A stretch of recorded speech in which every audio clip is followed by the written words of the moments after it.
The United States of America, and to the republic for which it stands, one nation, under God, indivisible, with liberty and justice for all.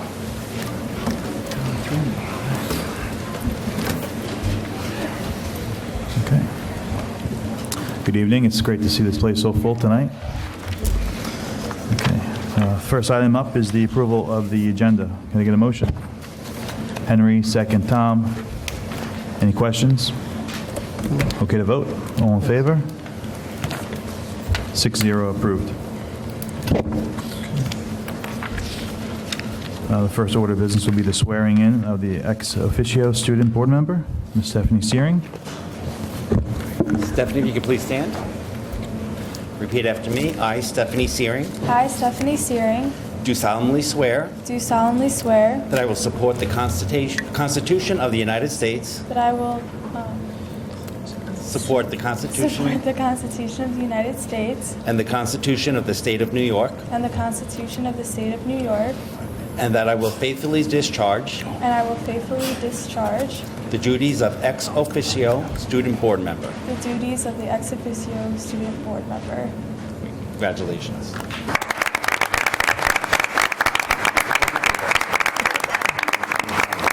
I just need to. You have to sign. Congratulations. Welcome aboard. Just sign right there.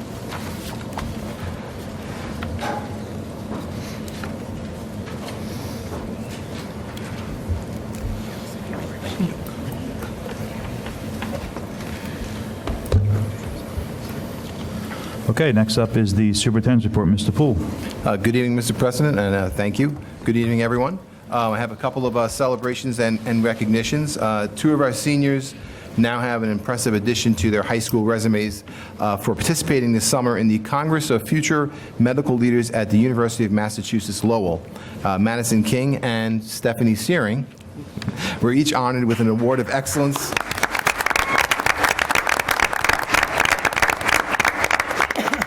for the honors-only program for high school students who'd like to become doctors or pursue a career in medical science.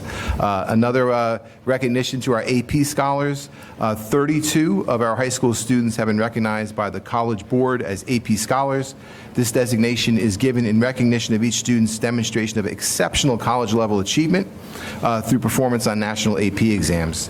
Of the 32 students, 14 were named AP scholars, 9 AP scholars with honors designations, 9 were named as AP scholars with distinction, and 2 were named national AP scholars. So congratulations to AP scholars Joshua Aliberti, Gavin Barone, Kevin Began, Mark Costas, Donald Dougherty, Owen Donahue, Sarah Hobbs, Trevor Kessel, Maya Klatsky, Tyre Maglio, Gabriella Mealy, Sean Reagan, Wilson Schmalzi, and Zachary Zeller. AP scholars with honor, Sarah Kane, Benjamin Carrier, Allison Duvall, Nathaniel Donahue, John Erb, Alexander Kuchenko, Emily Mulcahy, Stephanie Searing, and William Wells. And AP scholars with distinction, Tabina Ali, Ellis Casey, Grace Curry, Christina DeLuca, Jacqueline Holden, Margaret Panassi, Camden Sisler, Michael Chiricamo, and Jacob Vogel. So congratulations to all those students.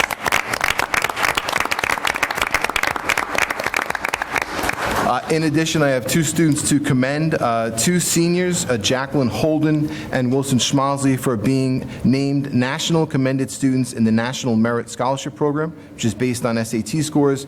Jackie and Wilson are among approximately 30,000 high school students nationwide who are awarded this distinction by the National Merit Scholarship Program. So congratulations to them.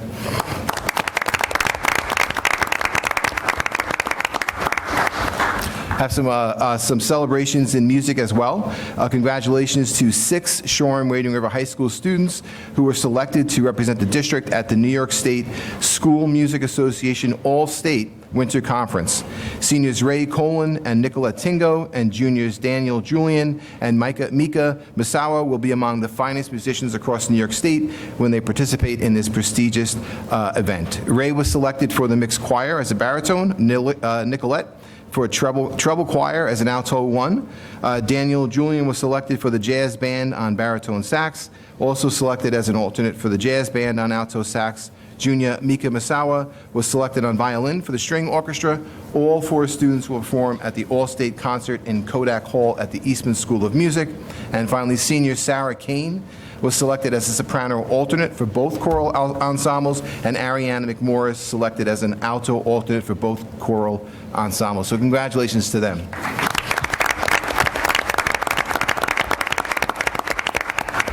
I'd like to give a congratulations to our Shoreham-Wading River High School music coordinator, Mr. Dennis Crichton, who's been selected to present a workshop as part of the New York State Music Association All-State Winter Conference. His presentation, What About the Text? Poetic and Musical Imagery, highlights his practices and the convergence of musical and poetic imagery and choral music. He'll be presenting as part of the choral committee's offerings at the Rochester Conference. So congratulations to Mr. Crichton.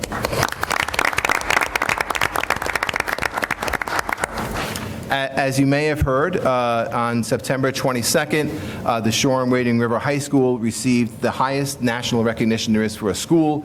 They were named again as a National Blue Ribbon School. Congratulations to the high school, the staff, to the community, to the students, to our parents, everyone for that really prestigious distinction. And if you don't know, the National Blue Ribbon is not something that you apply for. The National Blue Ribbon is, you're only able to apply for that when the state that you are in taps you on the shoulder and says, you have exemplary performance for your students, and we are recommending you for this award, this distinction. At that point, the high school had about 3 or 4 months to work collaboratively to fill out an extensive application for all of our programs that we offer, and it was announced on September 26th. So really very proud. It deserves a round of applause for the high school and the entire community.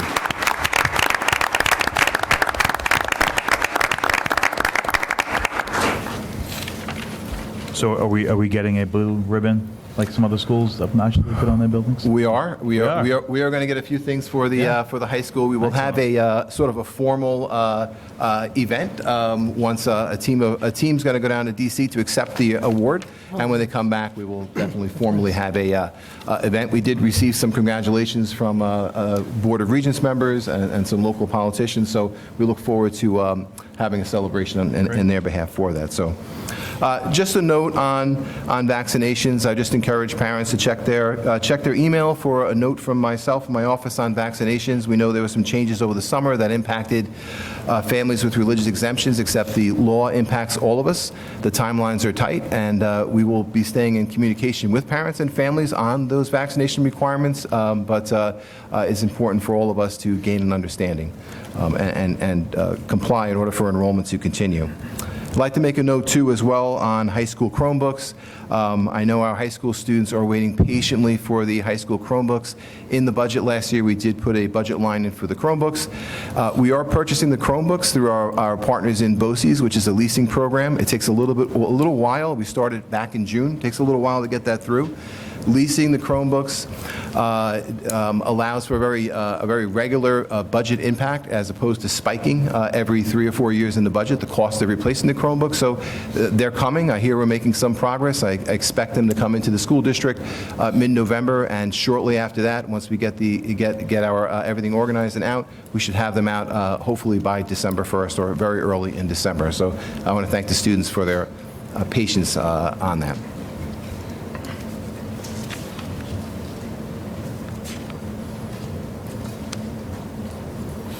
And finally, this evening, a few things on the agenda.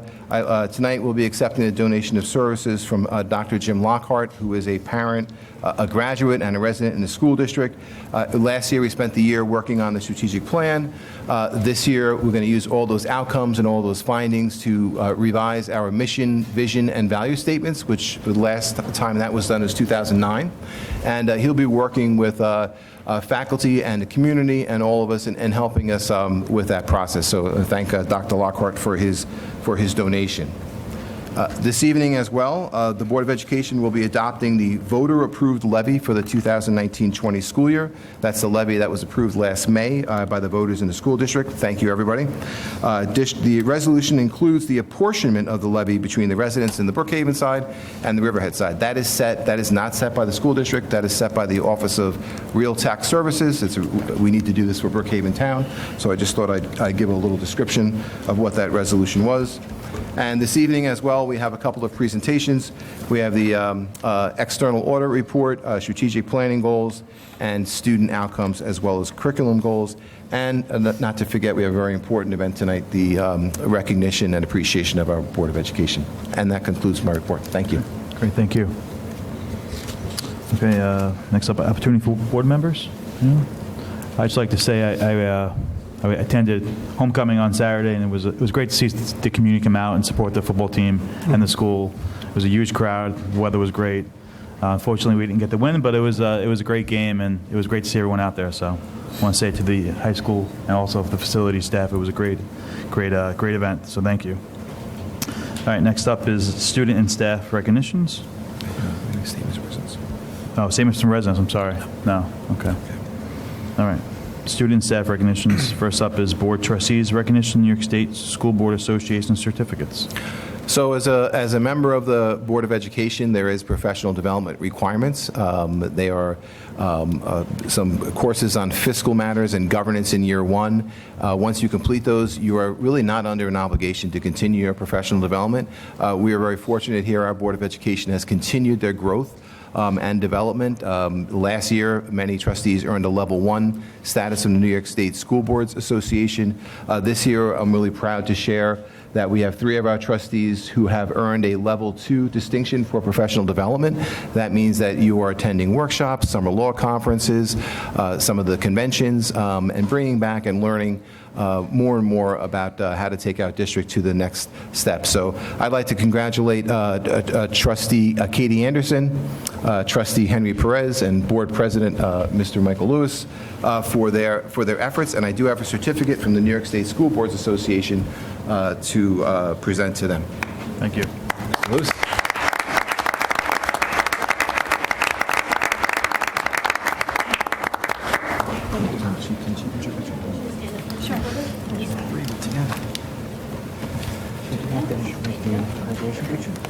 I just said it. I just whispered that.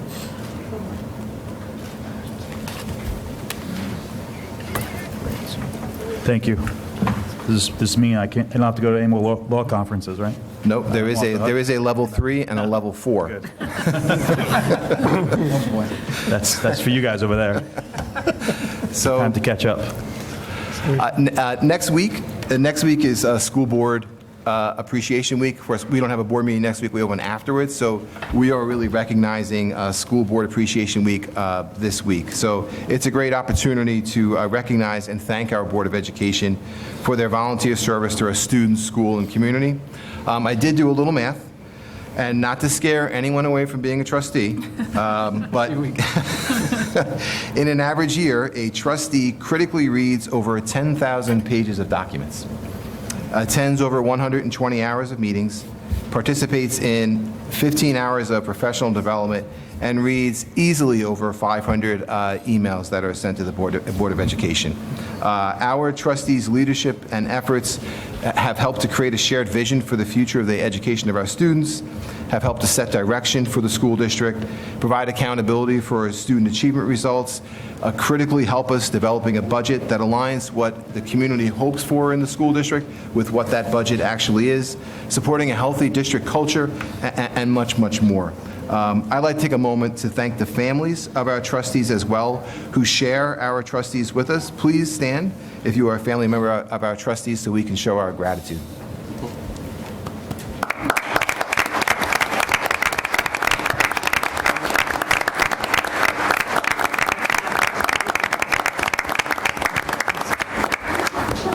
We know it's a lot of time. On a personal note, I would like to extend a heartfelt thank you to the entire Board of Education on behalf of myself, on behalf of the Cabinet. We can't do our jobs without your leadership. It is truly, truly much appreciated, and we look forward to working with you each week, each month, at each meeting. So thank you, thank you, thank you. And now I would like to call up the Miller Avenue School for a brief presentation.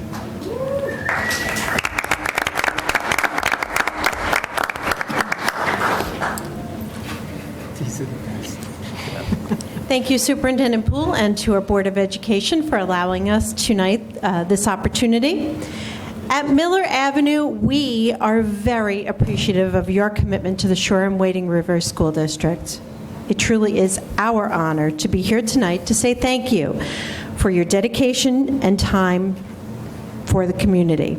In order to assist me with expressing our gratitude, I've asked a few of my second grade friends to join me tonight. Ryan, Nate, Faith, Ella, Mei Ling, and Mariella have prepared a small presentation to show you just how much Miller Avenue appreciates your dedication.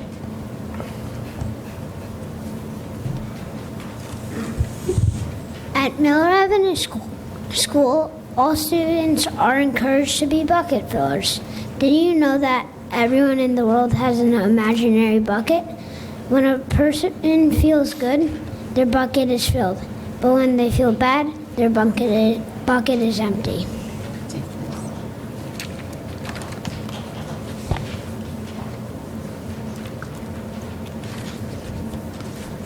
I bet that you are wondering how to be a bucket filler. Well, it is really easy. All that you have to do is show that you care about someone. For example, you can help a friend or even just smile. Tonight, all the students of Miller Avenue would like to thank all the members of the Board of Education for being bucket fillers. We know that all you work hard every day and make Shoreham-Wading River a great school district. We are grateful. In order to be an official bucket filler, you would need to stand up, raise your right hand, and repeat the bucket filler pledge. Stand. All board members. I think you're an honorary board member.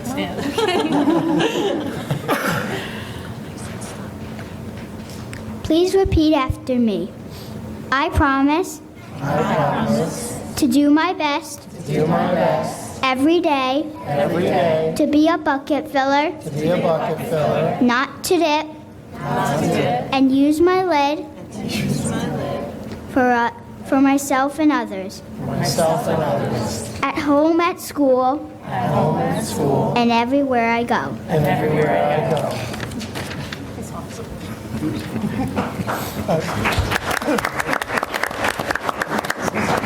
Please be seated. Now that you are official bucket fillers, we would like to present you with a special certificate and small gift.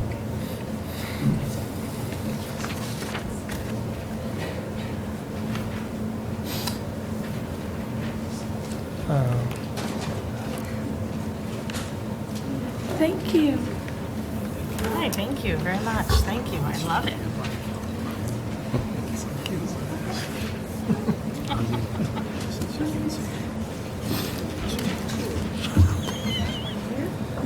Thank you. Wear my sticker. Thank you. Thank you. Wow. Very nice. Thank you. Very nice. Pretty thoughtful. Thanks so much. Thank you. Oh, okay. Thank you very much. Thank you.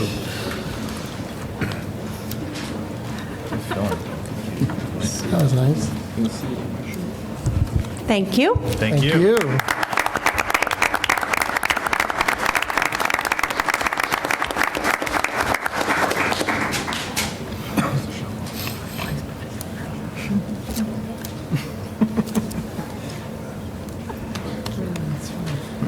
All right.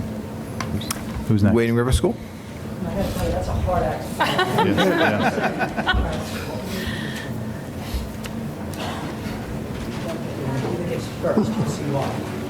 Oh no, we have to perform. Isn't that nice? Thank you. Thank you. Wow. Thank you. Hi.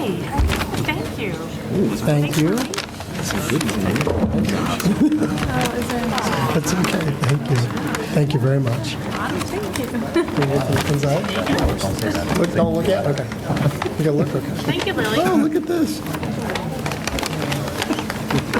Wireless mic. This might work out, but I don't know. All right, so come on over here, guys. Okay. So, I have with me here some star students. We tried to do a variation, 3rd, 4th, and 5th graders. Marcello, Dante, Emily, Lily, Patrick, and Melania was added in. So, Milana, excuse me. Milana was added in as well. So, we're here just to recognize your efforts. And we did a little research on what a Board of Education is, or board in general is. And we're just going to share out a little bit. So, with that, The children's staff and parents at Wading River School extend our thanks to our deeply caring Board of Education for all you do to help us learn and grow.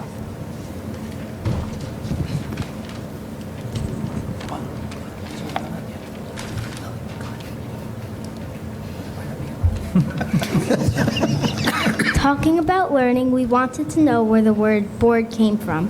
As it turns out, it comes from an Old Norse word, board, which has a secondary meaning of table and being honest, open, such as displayed as being above board. honest and open. We definitely have that. Okay, next up.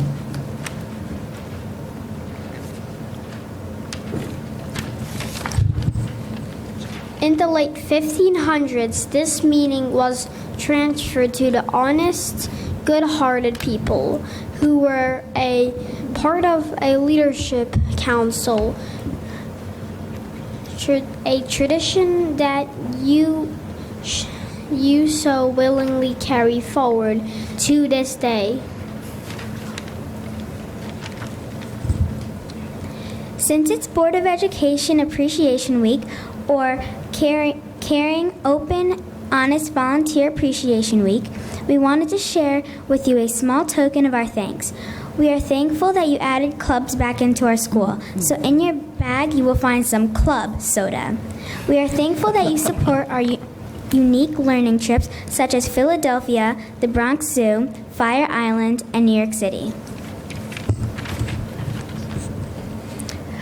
So as a part of your gift, you will find a Milky Way bar. Since all the experiences you gave us might help us launch us to the stars. Hey, perhaps we could schedule a trip to the International Space Station for a future Wading River field trip?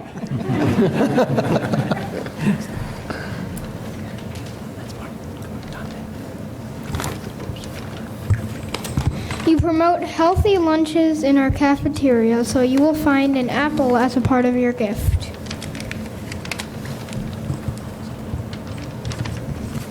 You also keep us safe and help protect us, including even putting out bollards in front of our building. And with all the improvements you continue to support, vitamin C helps keep us safe too. You will find the clementine as well.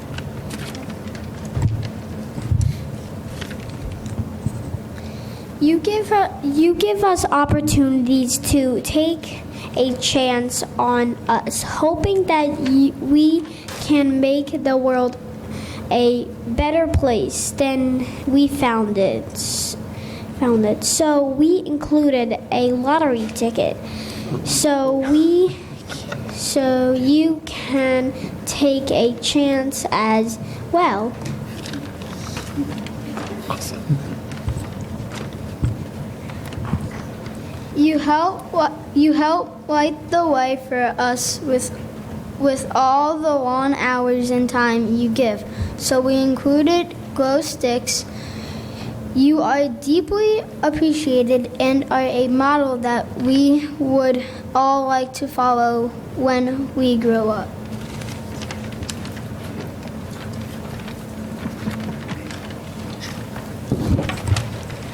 One, two, three. Thank you.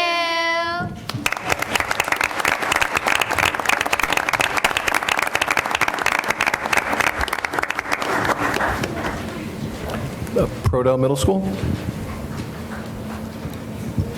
I just want to quickly thank Mr. Parinello for stepping in on Saturday and helping out in the concession stand. So, thank you.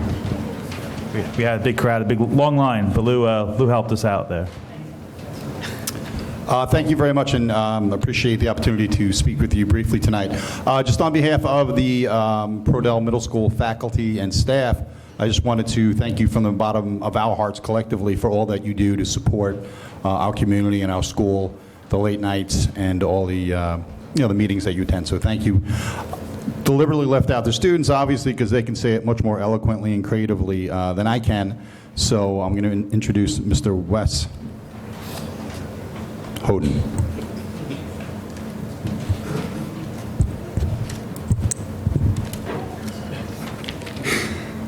Good evening. On behalf of the students of Proto Middle School, we would like to present this banner as a small token of our appreciation for all that you do for our schools and our community. Serving on a school board requires many hours of meetings and time away from your families. You also serve as role models for all the students in the school district. We learn about the importance of community service in school, and you are living examples of giving back to your community. So thank you again for all that you do for our schools and community. We appreciate our Board of Education.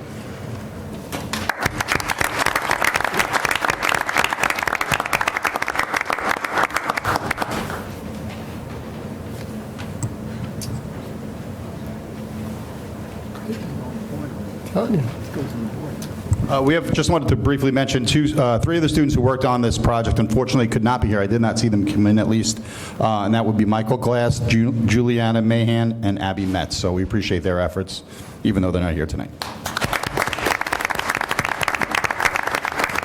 Just to clarify one thing to Mr. Poole, that poster was made before we had the water pipe burst the other night, so Yes, no pun I just wanted to make sure that was clarified. Thank you for clarifying that, Mr. Van. I'd also just like to invite up now Mr. Samante and the Quartertones who've composed, and other our musical groups who've composed a song of thanks for you. Not composed it, they'll be performing a song of thanks.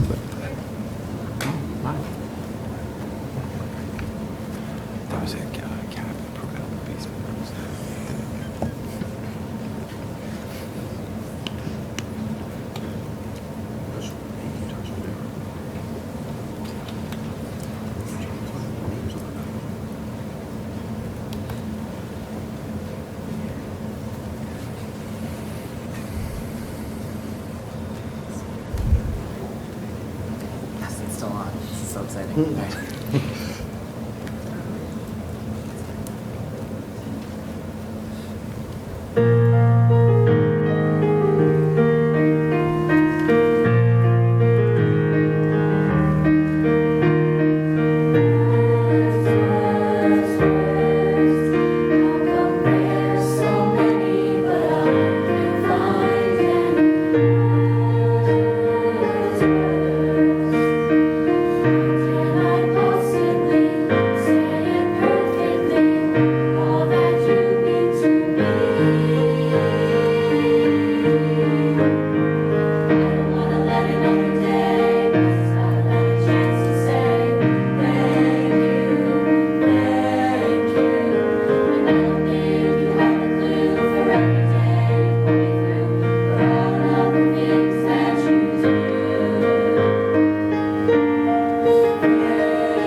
That was amazing. Thank you, Yeah, guys. it sure was. Wow. Shoreham-Wading River High School, Mr. Pugliese.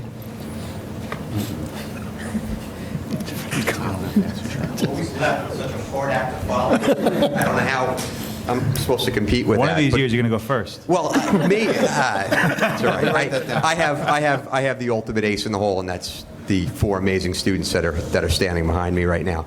On behalf of myself and the staff, the administration, Mr. Halonia, we do want to thank you for all of your efforts. The stuff that's seen and the stuff that goes unseen, we know and we appreciate all of your efforts and all of your hard work. Tonight, I'd like to introduce Sarah Kane, Liam Flatley, Dennis Lane, and Nick Mango to serve 2 purposes tonight. Number 1, they're going to give you a sneak peek of the upcoming fall musical, and they're going to perform for you a very appropriately titled song from that show. So guys, come on up, please.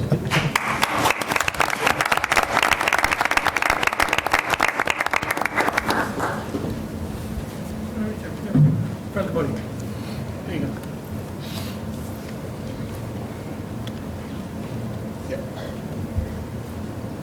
Good evening. Like Mr. Pugliese mentioned, we are part of the cast of Mamma Mia, and this scene that we're doing, which is a song called "Thank You for the Music," which is a scene early in the show where Sophie meets 3 men, one of which is her father.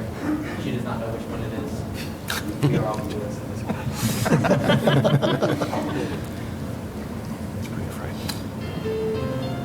Sophie, I don't want to spoil your lovely surprise, but the last time I saw your mother, she told me she never wanted to see me again.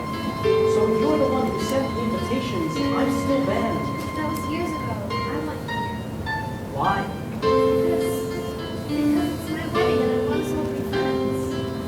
Just a little minx. You're worse than your mother. I'm glad you haven't met my boys. They'd ruin you. Yeah, I've got 2. God, I'd love to bring them here someday. Like you used to bring my mother. I've been so lucky.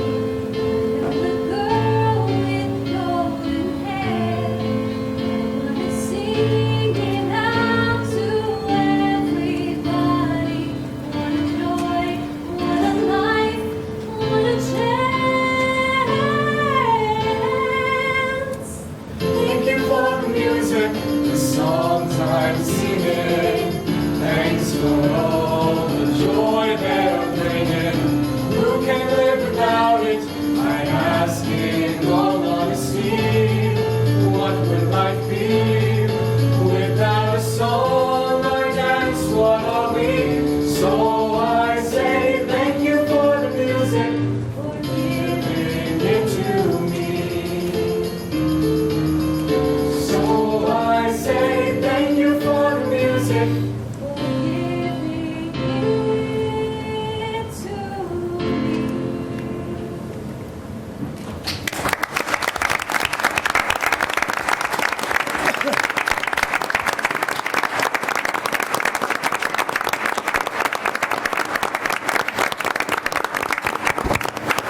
That was awesome. How thoughtful. Great. Well, I think from all of us, we should do this every week, but I prefer that. Right? Yes. But again, thank you very much, Board of Education, for your efforts. And we do have a brief reception, a few snacks here. So Sure. Thank you. Take a brief break. Great. We'll take a Sure. 15-minute break. Done. Okay. Great. Thank you. Motion? I want to thank everyone for coming out tonight. Thank you. Okay. Oh, we got to wait for Megan. Where is it? She's with the band. Oh, we can start. Okay. Where are Next we at? up is reports and reviews. The external auditors report. Thank you, Mr. President. This past week, the district's auditing committee met. The Board of Education Audit Committee met to review the external audit report. I'd like to start off by calling up Ms. Deirdre Lunetta, from a managing partner from Cullen & Danowski, just to share some highlights of that, and then Mr. Goldstein from the committee to share the committee's acceptance of the audit report. Good evening. Thank you. Good evening. Can you hear me? I'm not very loud. My name is Deirdre Lunetta. I'm the Senior Audit Manager on the external audit for the school district. Our responsibility is to issue an opinion on your financial statements, that there's fairly stated, and that there's no material misstatements. In doing that, we follow generally accepted auditing standards and generally accepted government auditing standards.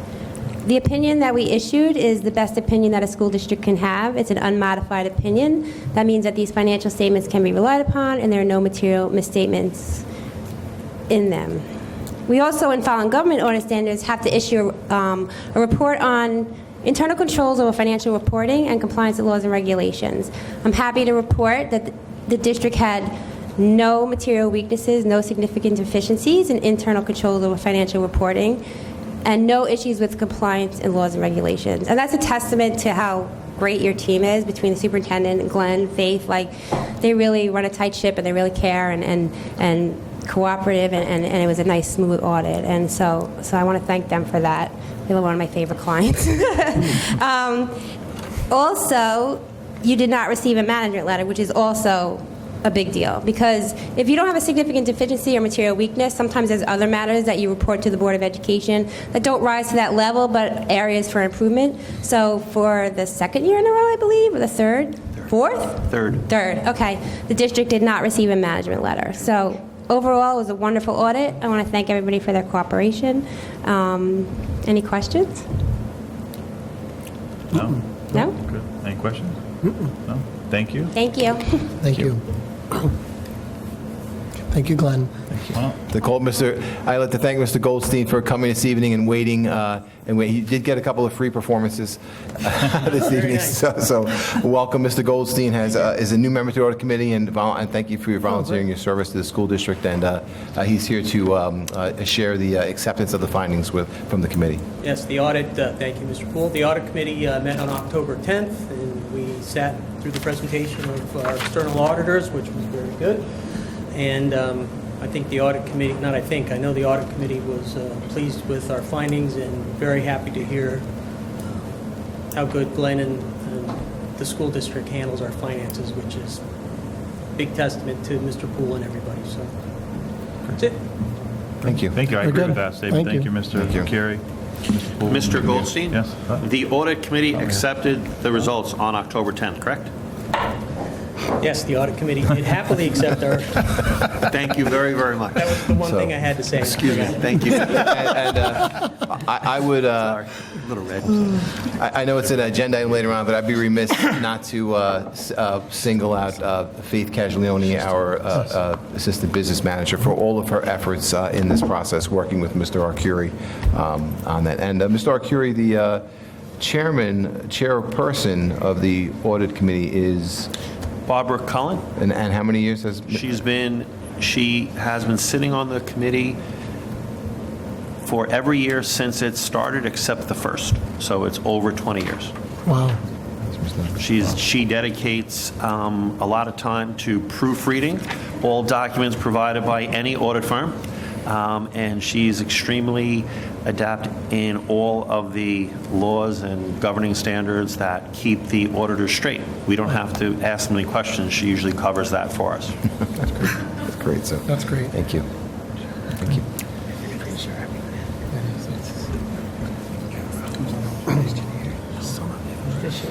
Oh, you're good. Do you want to move up the Girl Scout projects? Yes. Because she's going to be here for it. Yes. Thank you. It's 130. Okay. We're just going to shift a little bit here, and we're going to go to resolutions real quick. Resolution 1920-130, approval of Girl Scout Gold Project. Can I get a motion? Tom, second. Henry, any questions? No. Okay to vote? All in favor of 1920-130 approved? 6? Yep. 6-0 approved. Okay. Good letter. Hey. Come on up, boys.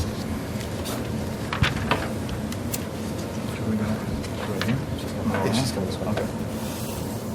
Do you have a pen? Brian has a pen.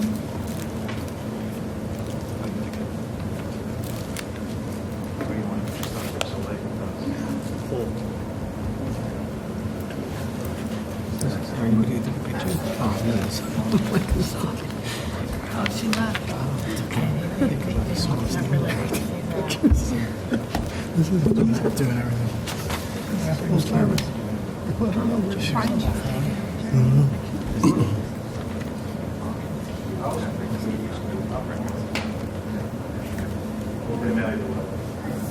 Thank you. Stick it around. All right.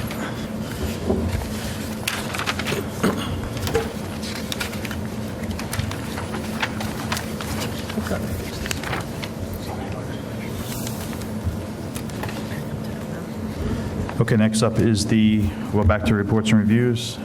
Next up is strategic plan action goals. Mr. Poole. Thank you.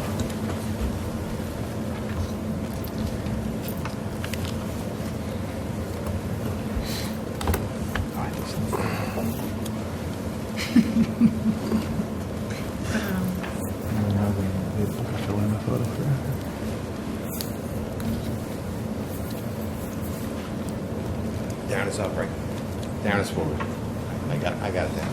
Thanks, Carl. Well, good evening, everybody. Thank you, Board of Education. Opportunity to share some of the strategic planning action goals for the 2019 and 20 school year.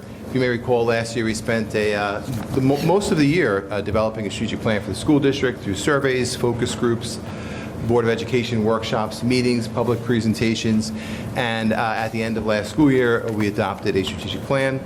As we go through the next 5 years, around now, every school year, we'll be sharing some results from the work for the prior year, and then some of the plans to continue to build towards the goals of the strategic plan. So it's called building from. I added building from strength there because we really are building from a position of strength. The district is in a good position to continue to excel.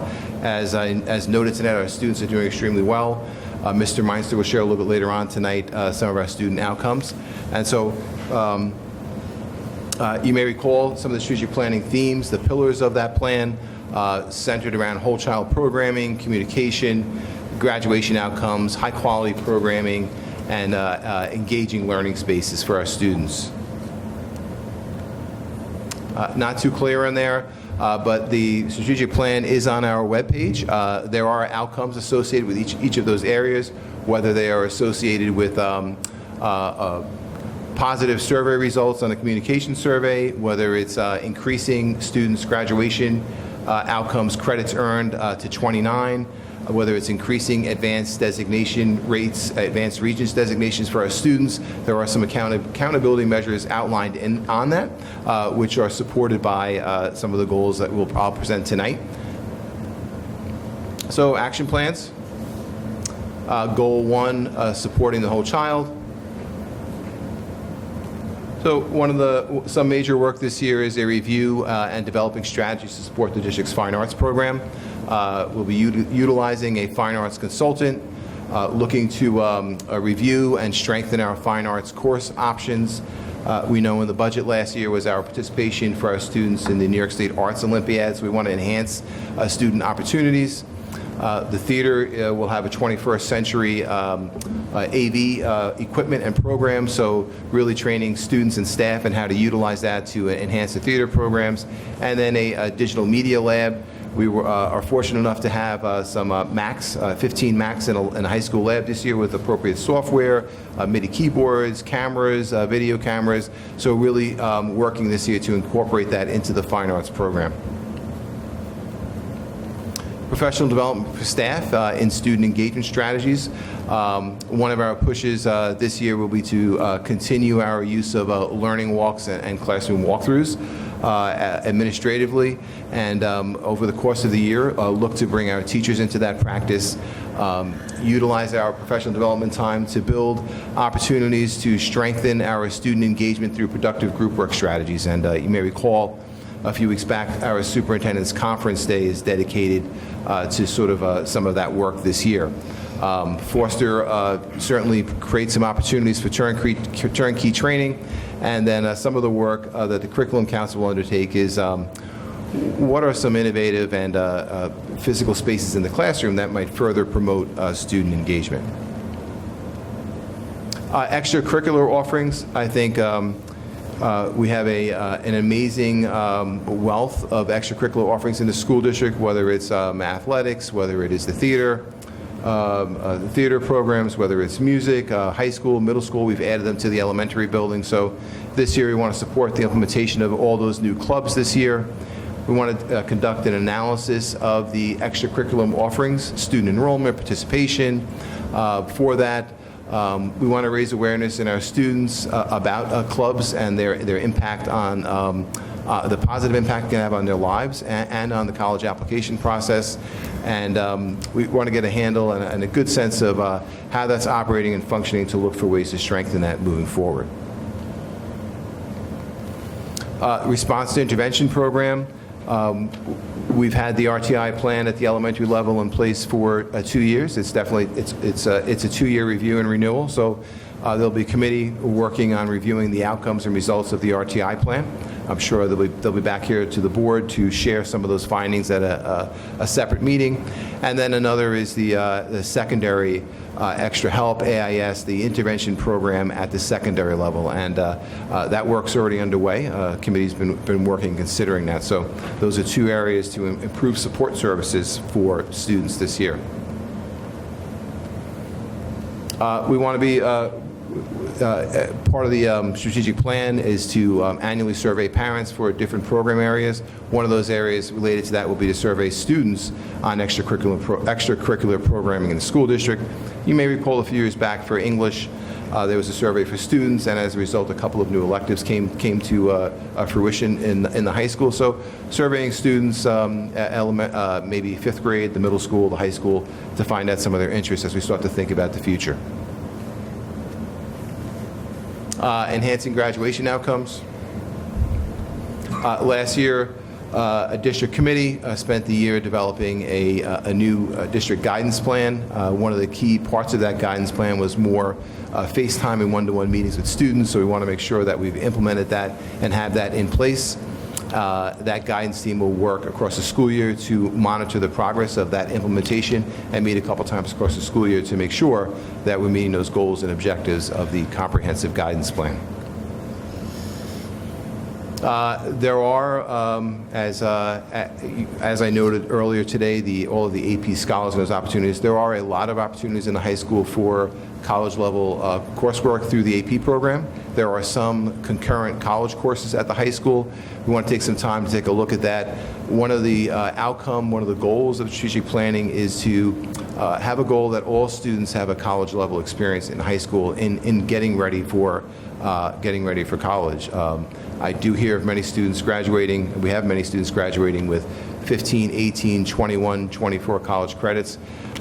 In order to maintain that, we want to take a look at what are we offering and where else can we strengthen that in the high school. Increasing student course loads. As I mentioned earlier, there are a lot of electives and a lot of opportunities in high school. We'd like to see our students avail themselves more of those opportunities, graduate with a few more credits, take some electives that might expand their interest, expand their opportunity and their interest in learning about careers. So we want to take a look at current and recent year course loads for students, come up with some strategies for engaging students to broaden out their schedules at the high school by taking a few more electives prior to graduation. So some of that's a review of what's currently being offered. Some of that is how do we get students to take more of those electives as well, and that's some ongoing work with our guidance department, ongoing work with our student advisory, ongoing work with how do we share and advertise these opportunities more with students so they're more interested and engaged to take those.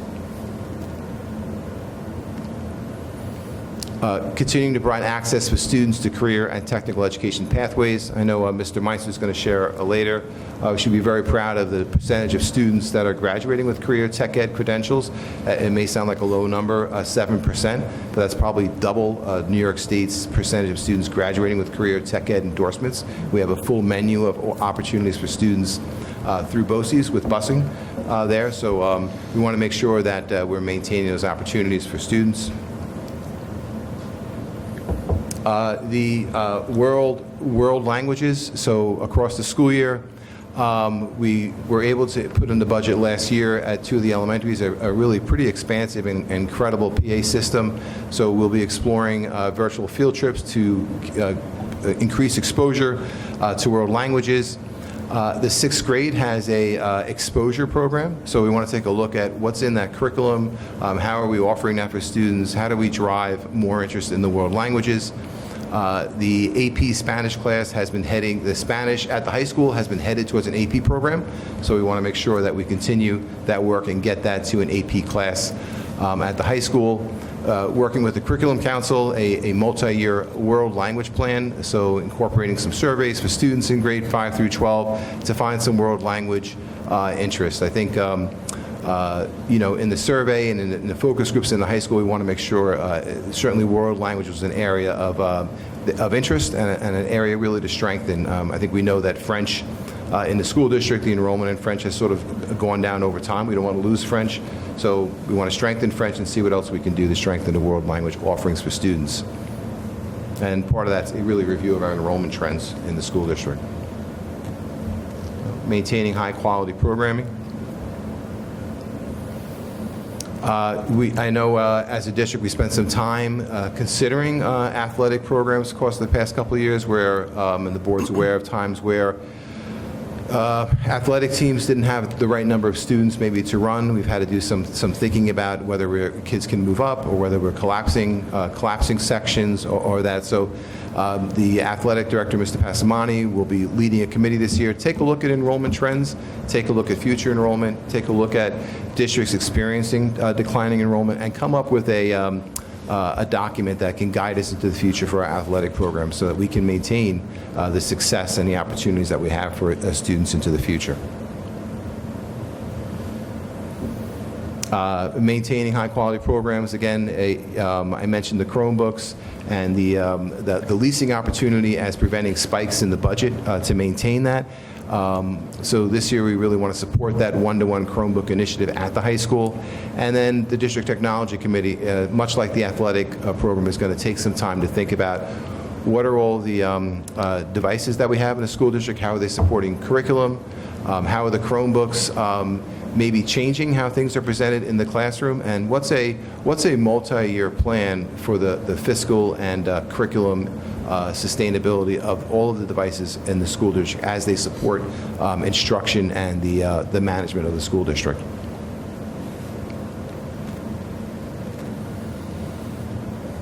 We started some of this work. As you know, most of our facilities are open all the time for community use. So we'll spend some time this year. How do we identify some economies and efficiencies for the use of our buildings? Do all the buildings have to be available every night? I don't know the answer to that question right now, but taking a look at how they're used, and are there some ways to consolidate and condense while still offering all of those access, but is there another way or a better way? So the committee will be taking a look at how facilities are being used, when they're being used, and maybe come up with some recommendations as to how we can come up with some economies and efficiencies for that. And again, we do continue to review all programming areas for savings. Healthy, safe, and engaging learning spaces. We want to, over the last year and a half, we spent some time having a high-end server, high-end video management security system in place.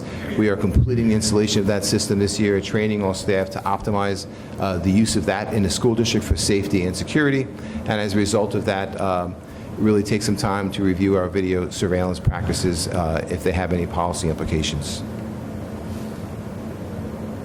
Expand and enhance the district-wide food service program. That work is underway. That was in the budget last year to expand the Miller Avenue cold food service to a warm food service. So more to share on that, but that's definitely a goal for this year. A building condition survey. I think our survey is up for the year 2020 to redo the building condition survey as per New York State. But we will spend some time this fall working with our principals, our Space and Facilities Committee, to potentially come up with a list of projects that would continue to maintain our buildings and then keep the work going, to keep our facilities at a high level.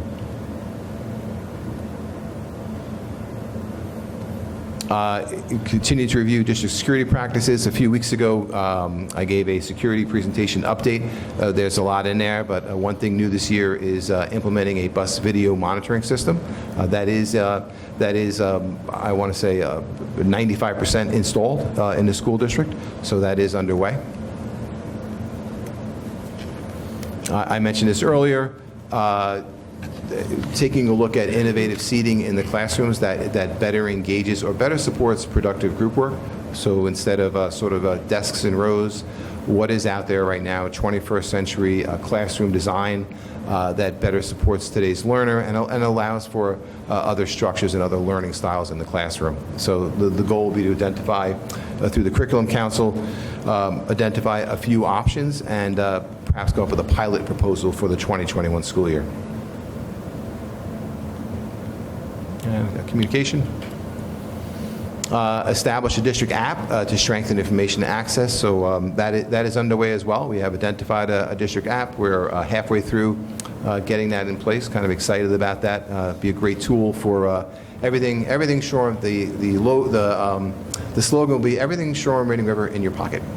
so it should be a great add-on for the the webpage. Very easy of use for menu item schedules. So providing student email accounts for our students, parents, and guardians in the Google Classroom accounts. Very close to that as well. I think there's been a demand from that came out at the secondary level last year from students have student email accounts. So we're very close to that, working on that currently.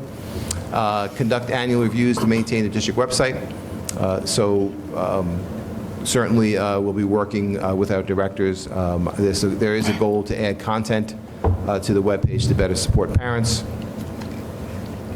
Establishing a consistent building message format for newsletters, email blasts, and other communications. So we want to work this year to come up with some protocols and best practices for classroom to parent, for building to parent communication, enhance that and further strengthen that. We'll be conducting, as I mentioned earlier, a few additional surveys to parents. We do see one on world languages to students and parents. Part of the athletic programming review will likely include a survey.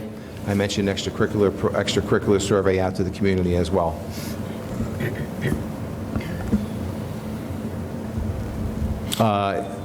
Further strengthening the webpage with some online tutorials through the curriculum office, more sort of one-page documents to make clear some of the systems that we have in place, Naviance, Alex, Infinite Campus, and then to continue to deliver some workshops to parents on some of those key software products that we have that support student learning so that we can optimize their use.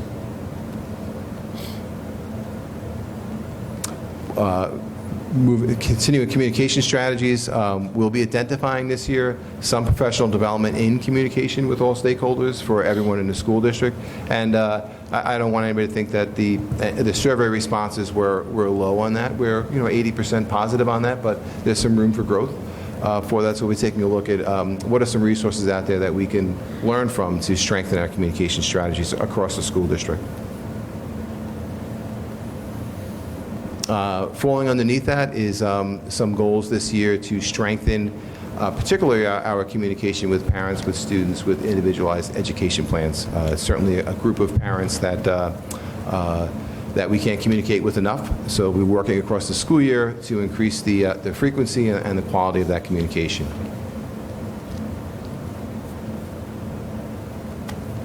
And one of the outcomes I mentioned earlier is certainly survey responses on communication practices. So we do want to administer a survey this year prior to the spring on how's it going with communication in the school district. And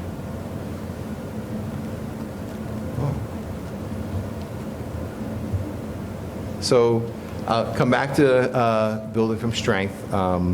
I could have added a bunch of slides about the positive outcomes in the strategic planning survey, but really all of that work is coming from a great position of strength, and we know that working together on some of these goals that we can continue to make a big difference in the lives of our students. So those are the strategic planning sort of action steps for this year. I look forward to coming back and sharing how we're making progress on those around the same time next year. And I know across the school year, we'll be updating the Board of Education on our progress towards some of those smaller goals. I know Mr. Meister will be coming up with some sort of more granular goals to the Curriculum Council that support maintaining high-quality programs, support the whole child, support enhancing graduation outcomes, along with some of the outcomes. So, thank you. Thank you. Thank you. Great. Thank you. Any questions? No? All right. Thank you very much. Thank you.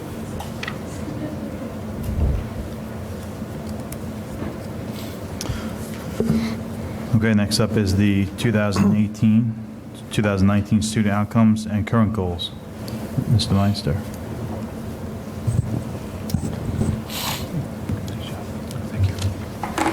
Good evening, everybody. This evening I have the opportunity to provide an update to the board on our overall performance summary for our students from the 2018-2019 school year. And an overview of how the district is looking to build on those strong outcomes to help keep our community such a great place in which where our students can attend and enjoy all that our community has to offer.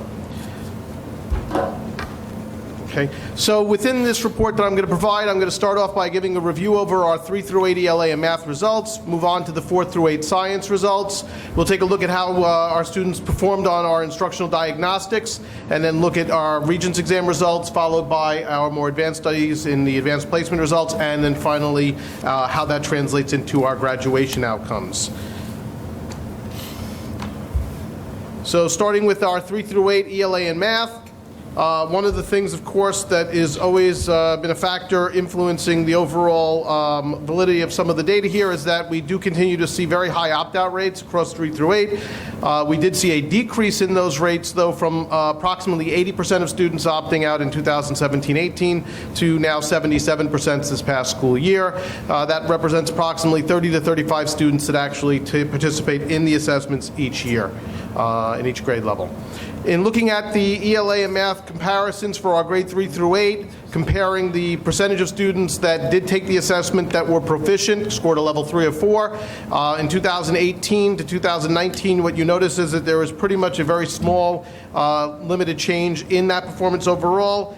And again, being able to track that to any specific cause, up or down, is difficult considering the high number of students that do not participate in these assessments.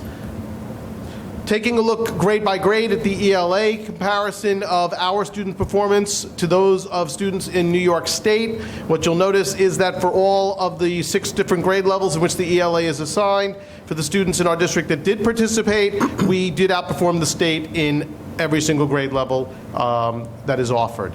Same thing is true for math.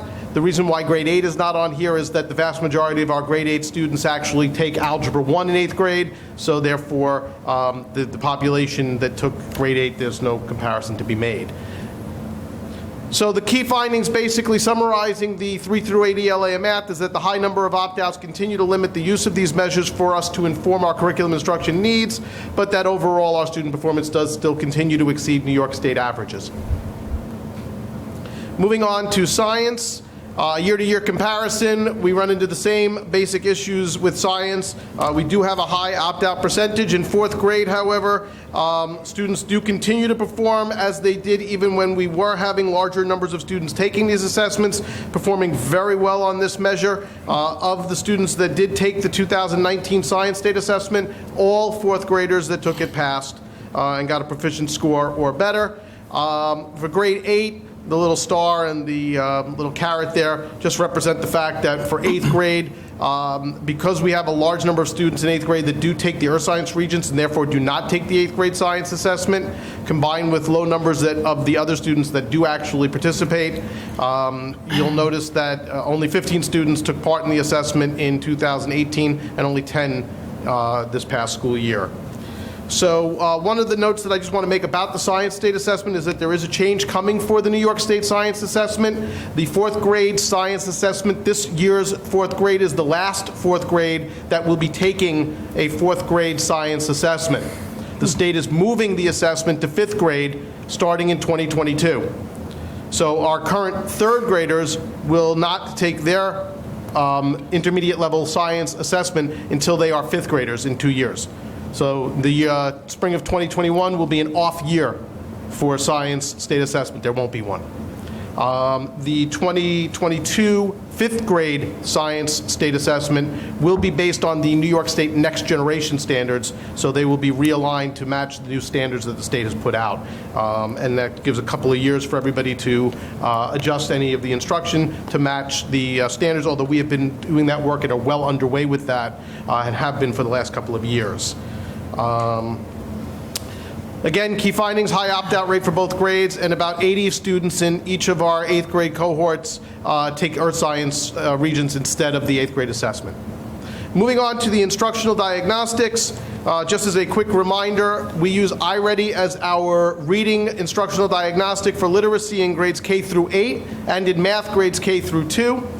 Alex is our instructional diagnostic that is used for mathematics in grades 3 through 12. Both programs individualize learning. They are both adaptive measures so that students' responses to questions determine whether or not the next question will be progressively harder or easier based on their answers to previous questions until they get about half the questions right. They serve as one of multiple data points that we use to evaluate student progress in both literacy and mathematics. Looking at last year's fall to spring progress in literacy, the blue bar represents the percentage of students that were on or above grade level at the start of last school year in each of the grade levels. So that goes across from left to right, K, 1, 2, 3, 4, all the way through 8. And then the green bar represents the percentage of students that were at or above grade level when the year concluded. Overall, there was a 26% increase in the percentage of students that were on grade level in their grade by the end of the year, more than there were at the start of the year. That's what that represents. This is another way of looking at the same iReady data for reading. It is a breakdown by the standards or the 6 domains that make up literacy, as measured by iReady. Phonemic awareness is the top one. High frequency words and phonemic and phonics are the other 2 that represent the core literacy skills. The expectation is by the end of grade 2 and certainly by the middle of grade 3, students are entirely proficient in those 3 domains. Vocabulary, literature, and information, reading comprehension, those are more advanced literacy skills. And so those advance at a slower rate as you're looking here at a composite of grades K through 8 on this particular chart. On the left hand, the 2 vertical bars represent the fall on the right-hand side, where 21% of our students started the school year on or above grade level, at mid-grade level or above for where they should be. And at the end of the year, 47% were at the end of their grade level or above. And an additional 28% in both of those categories were within one mid-grade level of where they should be. So they would be considered to be on or above grade level. What you do notice also here is that there is a significant decrease in the percentage of students that were well below grade level from the start of the school year to when they finished the school year. So we started the school year with 15% of our students in grades K through 8 performing well below grade level. By the end of the school year, that percentage had decreased to only 8%. This is the same data for math. And you can see that there is a substantial gain that was made over the course of the school year in math. Remembering that iReady is only administered to grades K through 2, so this only represents K through 2, not K8. One of the things that definitely is a contributing factor to this was the implementation of the Eureka Math program. There is no question that this growth is larger than what we have seen in the past, in the year before. And you can see that at the start of the school year, we had approximately 13% of students performing on or above grade level in math. By the end of the year, that had jumped up to about 2/3 of our kids. And then you include on top of that the students that were just a half a grade level below. And you see that the vast majority of our students were able to move from being just below where they should be to on or above where they should be. The other number that's worth taking a look at on that is to see that the percentage of students well below dropped from 5% to less than 1%.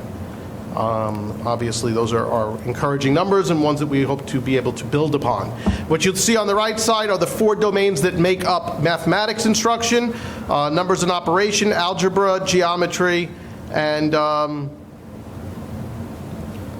can't even read what the last one is. Numbers, I think that's, measurement. So those are the 4, and you can see again across all 4 domains there was a significant growth and improvement on students performing at or above grade level as you move through those grades. This is just another view of the mathematics results overall. It is a comparison of where our students were overall in the fall with regard to on or above grade level and to where they then were in the spring for grades K, 1, and 2. And there was again an average increase of 53% of students that are on or above grade level at the end of the year, more than there were at the start. Moving on to ALEX. ALEX measures student performance in a very different way. What ALEX focuses on is standards that are mastered by students. So ALEX is a mastery measure.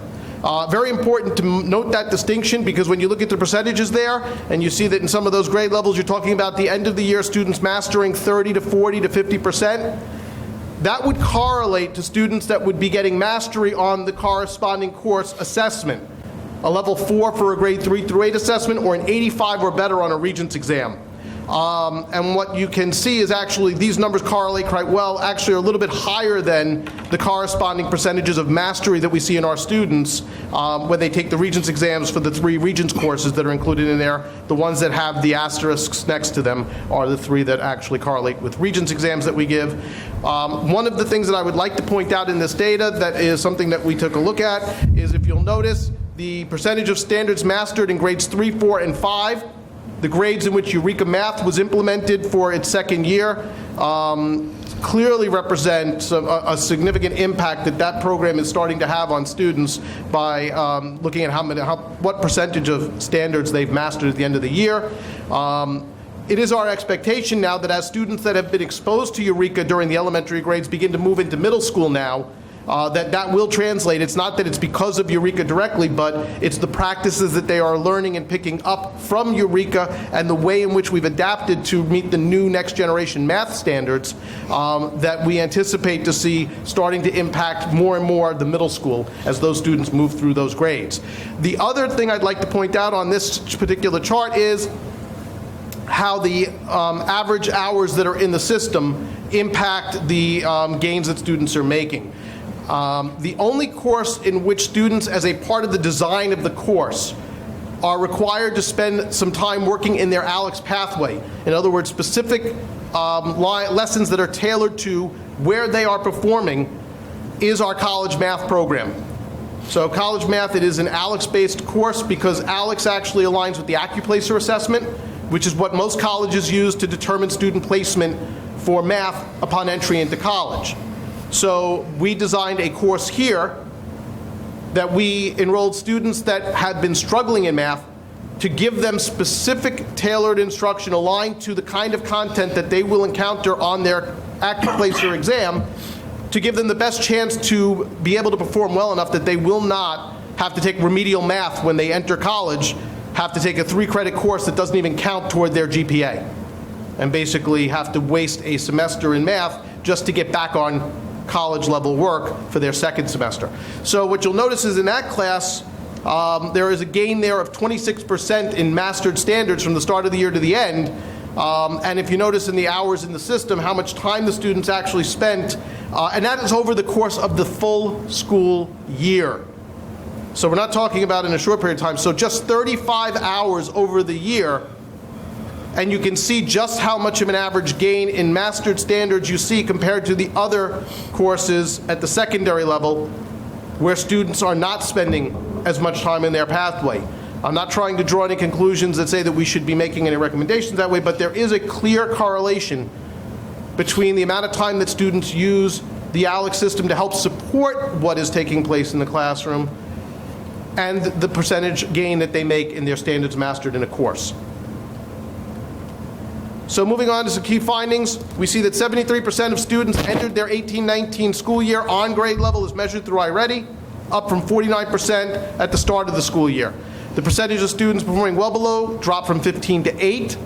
The greatest gains in mastery of standards are in those grades in which Eureka Math has been implemented and those subjects where students invested greater amounts of time working in their ALEKS pathway.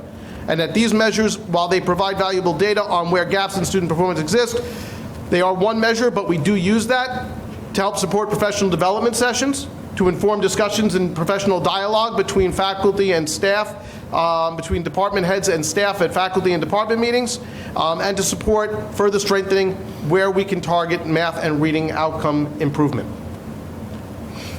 Moving on to our Regents exams, the state implemented a 5-level system for some of the Regents exams, so just to clarify what those are and the ones that are 5-level. Still passing is 65, mastery is still 85, but what the state did is they broke up the range between 65 and 84 into 2 levels instead of 1 in some of these newer ones to try to get a little bit more granular look at how students are performing. Did they just pass, or did they pass solidly but not quite reach mastery? Here is the look for each of the 10 Regents courses that are provided to our students, a comparison of their proficiency percentage, that's the passing rate, and their mastery percentage. And what you'll notice is that there's large variation in the change from 18-19. The one thing that, that is important to understand is that our students have historically and continue to improve overall on how they are doing on Regents exams. Our focus for the last several years has actually shifted from worrying about our passing percentage to trying to target into increasing our mastery percentage. And by doing so, that also, of course, helps maintain high passing rates, because if you're focused on mastering the content, passing becomes something that's just built into the system. So again, in some of these, you can see there's almost no place to go in passing rate because we are performing so high. There is year-to-year variation, so you'll see some of them went up a little, some went down a little bit. We are looking at the physics to see exactly where the root is at. There are a couple of Regents exams where, in talking to colleagues, the test itself was deemed to be harder in 2019 than it had been in the past. That is certainly the case for the Geometry Regents exam and the Global. Then looking at mastery, though, what you notice is we do fairly well with regard to mastery. The one that really stands out actually in this whole chart is chemistry. The average proficiency, or the average passing rate for all 10 Regents exams averaged together, is 93% of students pass their Regents exams that they take. 7 of the 10 exams saw a passing rate of over 90% or better. The mastery rates continue to improve. Again, that's where we're targeting. A lot of my colleagues are very envious of this number, to see that 47% of our students that take Regents exams get an 85 or better. And then our students continue to outperform their peers at both the state and county levels on these measures. Moving on to advanced placement exams. So I know this one's a little bit more difficult to read because I squeezed them all onto one, but these are all the different advanced placement exams that we offer, so there are quite a few. This is the ones that we offer as courses. There are also AP exams that individual students will challenge, so that they will take them. I did not include those where you have only 1 or 2 students because it's not directly connected to a course, but there are additional ones on top of that. What you'll notice is the blue bar, which is the one thing that you can see regardless of where you may be sitting in the room.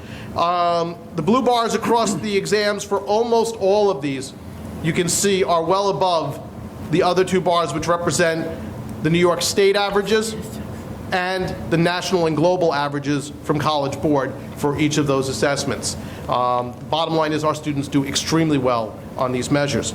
This is the number breakdown for it, giving you each of the different AP exams, the number of students that took that exam, and the average score out of a scale of 5 that our students performed on that. And again, you can see these are all remarkably solid numbers. Most are in the 3s, some even into the 4s for the average of the students in that AP exam. Looking at it as a overall, our students continue to outperform New York State and the Globe on AP exams. If you use a 3 or higher score as that which schools will give credit for, they may not count it toward fulfilling a requirement, but they will count it as an elective. Our students earned over 1,000 college credits last year from the AP exams alone. That does not include credits that they did receive from dual enrollment courses that we offer as well. That would go on top of that. 444 tests were taken, and the average score over all of those AP exams was a 3.33. 78.4% of all of those exams were scored at a 3 or higher, and 44.8 were at a level 4 or higher. Those are absolutely phenomenal numbers. 2 of our students were named National Merit Scholarship, as Mr. Poole indicated earlier. Our student SAT performance, did I skip a slide? Yes, I did. Sorry, I'll come back to that in a second. But as noted earlier, 32 students were named AP Scholars, 9 with honors and 9 with distinction. 2 students were named National AP Scholars. Our AP Capstone cohort, that is our AP Seminar and AP Research 2-year sequence, saw 12 of our students graduate last year with a capstone diploma. That is a remarkable accomplishment. It means that those 12 students not only scored a 3 or higher on the AP Seminar and AP Research AP exams, but also did so on 4 additional AP exams. So they received a diploma with a capstone designation on it. In addition to that, 4 additional students received an AP capstone certificate for having gotten a 3 or higher on seminar and research, but not on 4 others. So they get a certificate for that. 2 of our students, National Merit. One of the things that's really impressive is how much our students are starting to show growth in their SAT performance. We saw an average improvement of 20 points overall in 1 year, with our average score now exceeding the statewide average by over 100 points. The average critical reading score for a Shoreham-Wading River student last year was 586 on the reading, 593 on the math. And as a result of all of those accomplishments, 78 different colleges and universities are where our students are attending as freshmen this fall, including some prestigious institutions such as Cornell, University of Pennsylvania, and Harvard, amongst a whole bunch of others. Which leads us directly into graduation outcomes. Looking at this overall, our graduation rate remains incredibly high at 98%.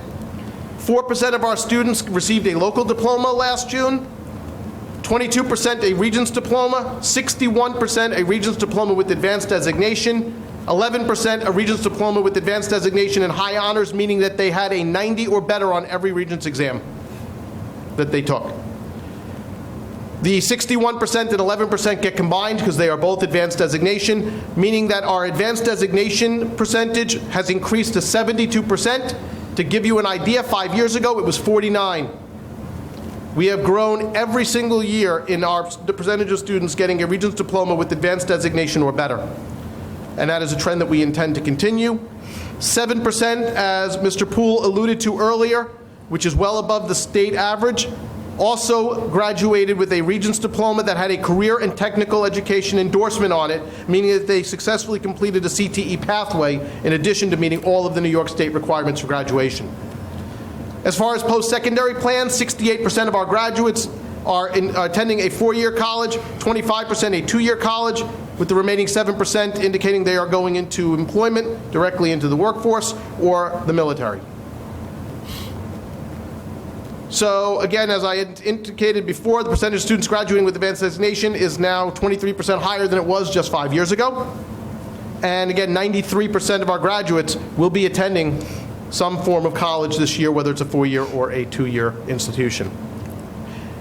So, tried to push through that as reasonable as possible, but are there any questions about any of the data? I'd be happy to go back and go over any of it. Well, I don't have a question just yet, but I just want to commend you and your staff.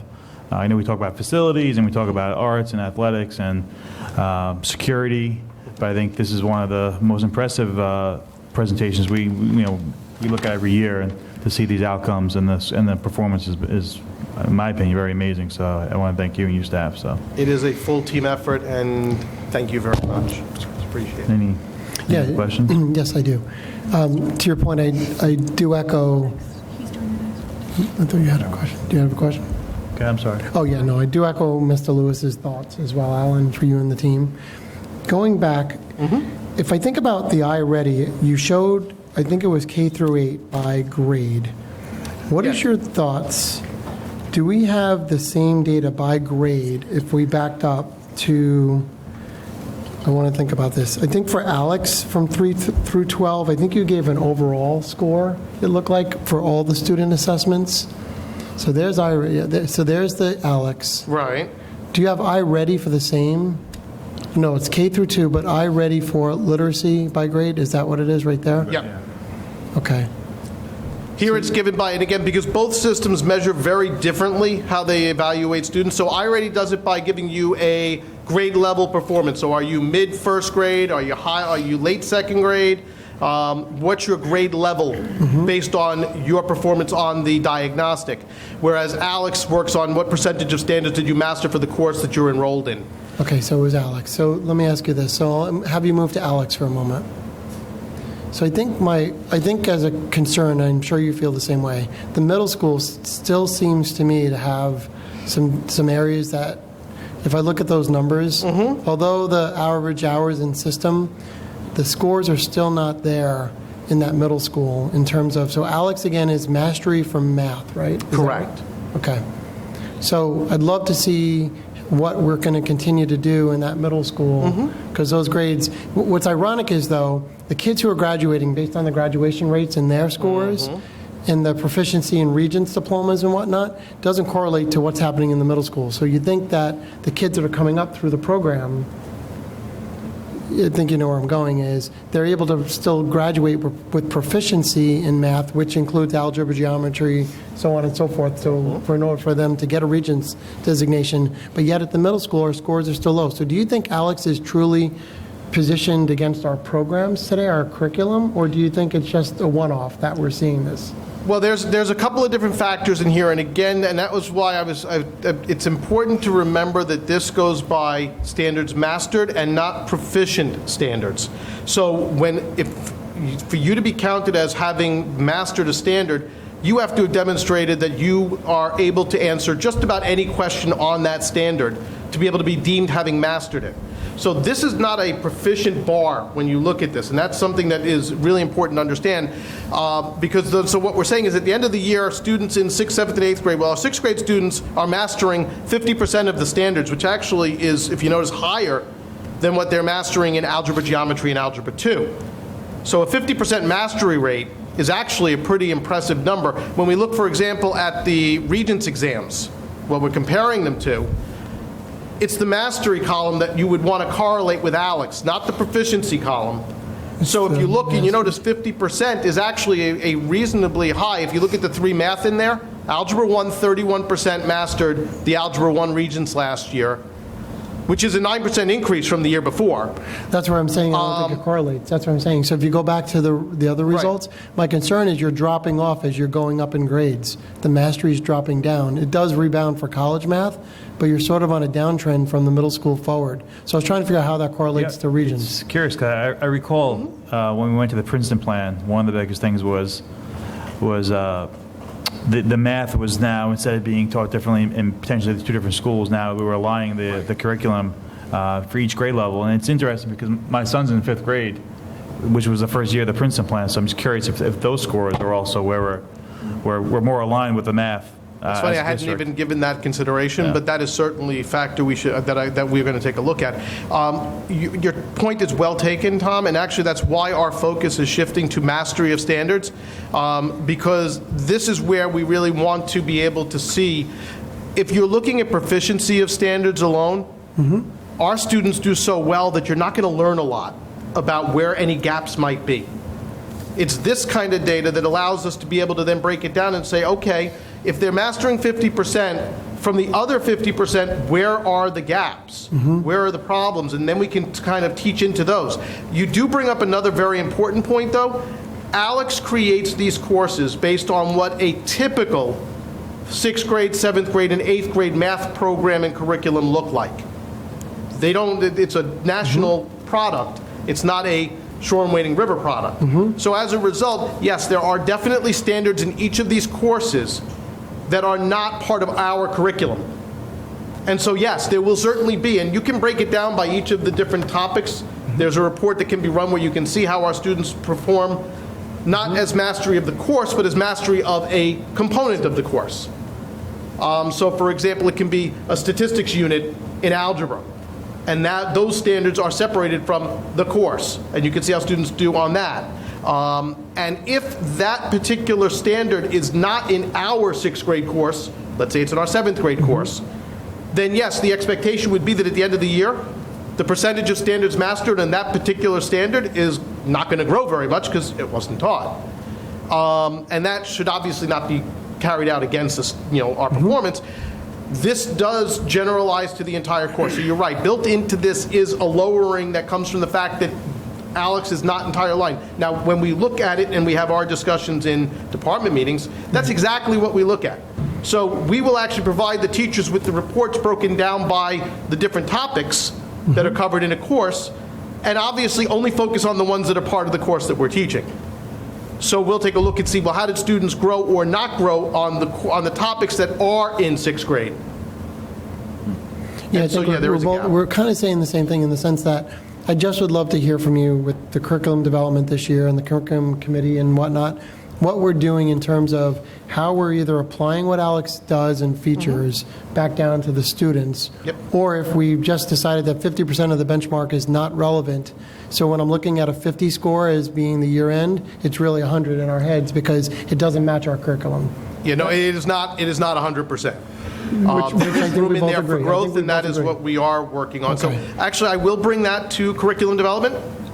There's no to. problem with me to do that. I can bring that also to the board at any point in time as well, Yep. where I could show you the reports broken down by topics, and we can take a look, and you can see how this actually breaks out. That's certainly no problem. I think the biggest thing for me is, having had students go through the middle school and now at the high school, is incorporating what the teachers say to you or that the faculty says.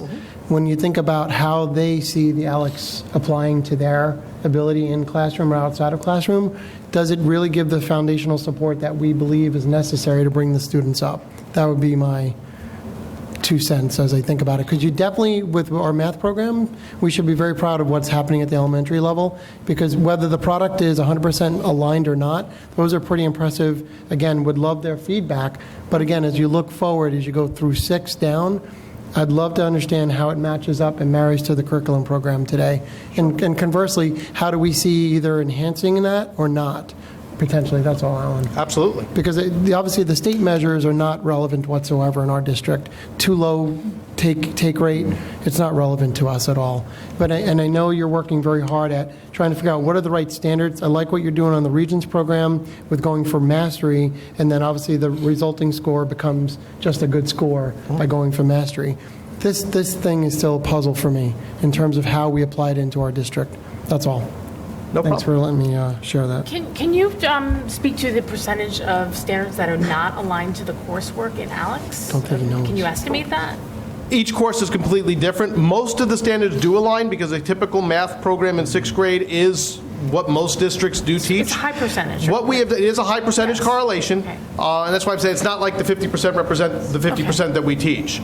But there are definitely certain units. I can certainly identify those. We know exactly what they are. Okay. And that is taken into consideration during discussions and meetings. Part of the misalignment is that we accelerate all our students. And so in having realigned our middle school curriculum to accelerate the students for 8th grade algebra, we've moved some of the units around between the 2 grades, and that has taken out some of the alignment. Okay. Alan, what's the passing rate for 8th graders in algebra? 100%. Yeah, no, I agree with you, Jerry. I think we have, even my daughter just recently took it, the algebra, and we thought she was horrible in math. I'm saying that somehow, no, I'm just saying, that's a testament, and she would say it. I'm saying I don't know how that's what I'm saying. I don't know how this transcends to our, in-classroom experience. That's all I'm saying. Yeah, and by the way, that is a proud measure of our performance. That algebra Regents passing is at that level, Jerry, to your point. In 8th grade. I just don't know how well we should look at this, that's all. Well, and again, the true value of these measures, the diagnostics, is when you really start to dive into the detailed data. When you do start to break it down into the units themselves to say where are the strengths and where are the gaps. Because you're right, when you look at something as a global measure of a whole course, you're kind of looking at it from a bird's eye view, and if you really want to learn where to target specific instructional support, that really happens at the more minutiae level. And we have that data, and that's the data actually that drives discussions, the data discussions that take place at department meetings. But I can definitely bring them more of that detailed information to both Curriculum Council, and I can certainly share that, no problem with the board. It's not secret, it's just there's only so much I can pack into one presentation. Thanks for the indulgence. Any other questions on any of the data? Thank you. Okay, then I'm going to shift gears and very briefly move through the curriculum and instruction goals for this coming school year. They are very closely aligned with the strategic plan goals. Obviously, they are parallels of each other.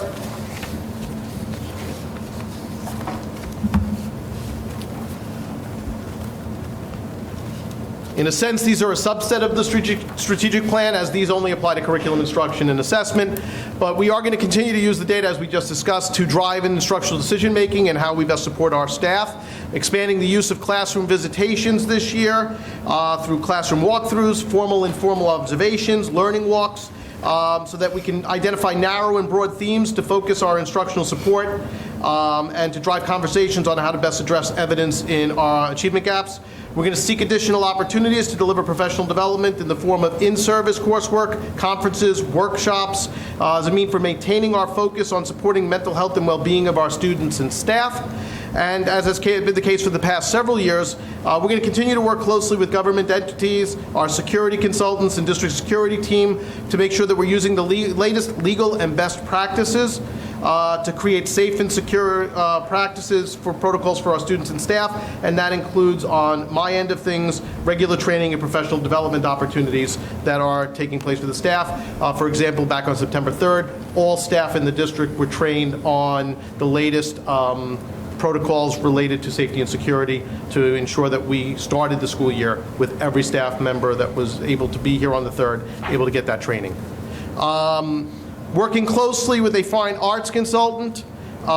This year we're looking closely at all of our fine arts related offerings and opportunities so that we can ensure they're maintained and strengthened into the foreseeable future. Through the district's curriculum development committee, there are several subcommittees that have been formed this year to review our existing programs, make recommendations for supporting them going forward. One of those is to look at specific plans for challenging our students that demonstrate high academic achievement. So that committee is ready to get going, and they'll be making recommendations to the board later in the year. At the elementary level, as the primary purpose of instruction, development of a strong literacy skills and by our students remains front and center. We'll continue to work on supporting phonics and phonemic awareness development at Miller Avenue through additional professional development in our Foundations program and through our affiliation with the Teachers College Reading and Writing Project. Strengthening spelling and vocabulary work by our students at Wading River is going to be supported through professional development ongoing with Words Their Way and also Teachers College. We also are providing extensive support for the implementation of the Eureka Math program that took place last year. We're extending that this year with a shift in our focus to how best to differentiate Eureka Math instruction to support students at varying ability levels. In supporting science instruction this year, we're going to promote optimal use of mystery science. And in working at grade 5 this year, we have a very unique opportunity. Our students are going to be working to create experiments that will be considered for inclusion on an upcoming International Space Station visit, where their project will actually be conducted by astronauts in space while they conduct the same projects here on Earth. Each of those provide students with experiences directly aligned with our practical applications of scientific concepts and engineering practices that are a central theme of the next generation science standards. Another subcommittee of our district's Curriculum Development Committee has been formed to review our existing elementary report cards and to make recommendations for changes to those that will bring them up to date with our current standards. Those report cards are about 7 years old now in their current iteration, and there have certainly been some changes that have been made at the curriculum level over that time, and we want to make sure that our report card standards now match those.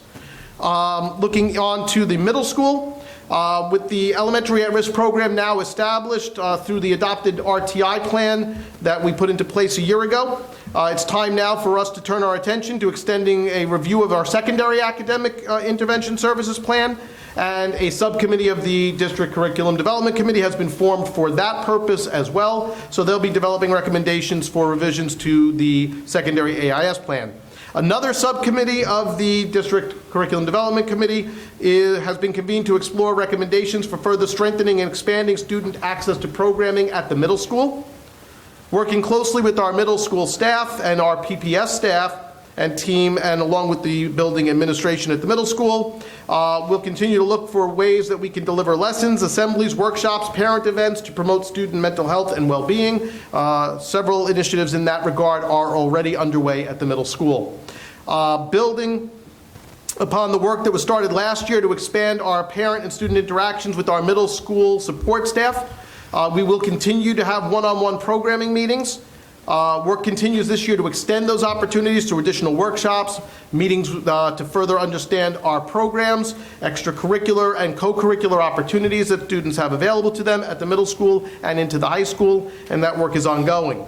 And finally, discussions are taking place to identify and explore options for expanding our students' exposure to world languages prior to them selecting a foreign language pathway as they move into the high school.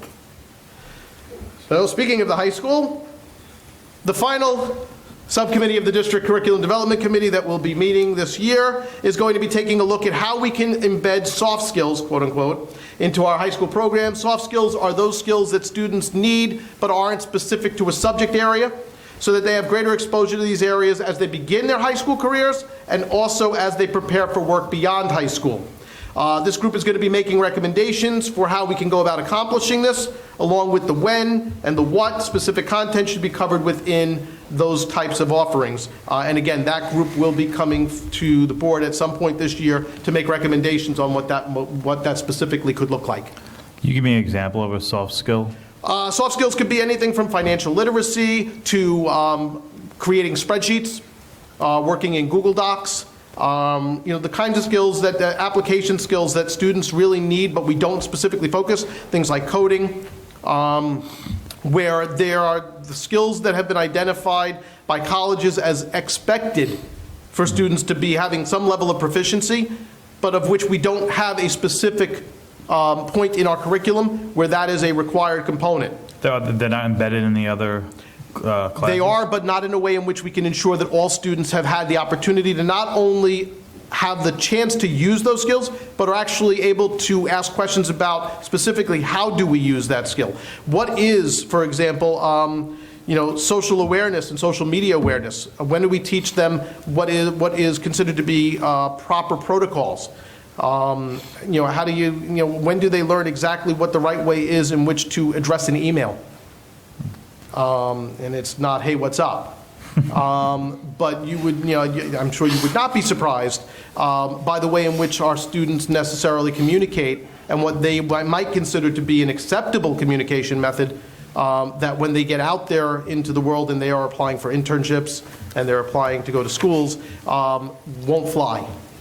And we kind of, that was something that we know that from workshops that we've attended, when we go and you ask the number one thing that colleges are asking for high schools to provide are those broader skills. In addition, of course, to the standard academics, but there really is a tremendous demand for making sure that these quote-unquote soft skills are present when students come in. They're not going to get taught in college necessarily unless they take it upon themselves to go to advising. They're not going to be taught how to write a resume. They're not going to be taught how to go about, applying for an internship. And these are skills that we really should be focusing on and making sure that they know. We will also be looking at some of the new technologies that we would like to promote and making sure that we're providing professional development to our staff for that, which include the new Chromebooks, which we anticipate having in the hands of our students in December. Using our new digital media lab that has been set up, the existing high school makerspace, and making sure that students are aware of that and are able to optimally use that, and that the staff is also trained on that equipment so that they can take full advantage of it with their students and tie that into their curriculum, as well as online instructional platforms like Discovery Education, and promoting things like virtual field trips. We'll continue to look for ways to encourage our students to get involved in available extracurricular and co-curricular experiences, including, for example, our new Unified Athletics program that we're looking to get off the ground and is running this school year. We'll review our existing programming to identify methods for generating fuller scheduling of students, as Mr. Poole mentioned earlier on, and then identifying additional opportunities for our students to complete coursework at the post-secondary level. We're looking at expanding our dual enrollment opportunities and avenues, and also broadening access by students to any advanced placement type coursework. And that is it in a nutshell. Any questions or concerns related to the goals? Just the soft skills, did you, I'm sorry, I need this clarification. Yeah, no, go right ahead. It's for all ninth grade students, and it's a separate course? We have not finalized that. That is what the committee is actually, the subcommittee is actually looking at. How do we best deliver that instruction to students? One of the options that is being considered, absolutely, is a ninth grade freshman seminar type course, in which all students would have built into their program the opportunity to be able to take a course that would be structured to run full year, and have a curriculum that would actually touch on all 4 subject areas with an overlapping and an overarching. How do you apply skills, study skills by subject area, overarching skills with regard to how to, compose a well-documented project, things along those lines. But that is the work that the subcommittee is actually working on. Would they also explore the idea of developing a scope and sequence to have it embedded in current courses? And that is, again, that is one of the things. So we're looking at both. Okay. So the idea is, instead of looking at it as a specific driver, a single course or a single driver for that, is to take a look at what we did in the work that we've already started in the committee, is to create a list of what are all of those soft skills. Okay. And I don't have the document with me, otherwise I could have just read them right off. And then the second question becomes, what's the best way to get that to all the kids? Okay, thank you. One of the concerns, you asked for concerns, is just in encouraging students to engage in more extracurricular and co-curricular opportunities. I know that we cannot necessarily reach every single student, but to look at how to make those more accessible, if possible, in encouraging our students to access them, just making sure that hand in hand we're constantly evaluating how we can make that more accessible.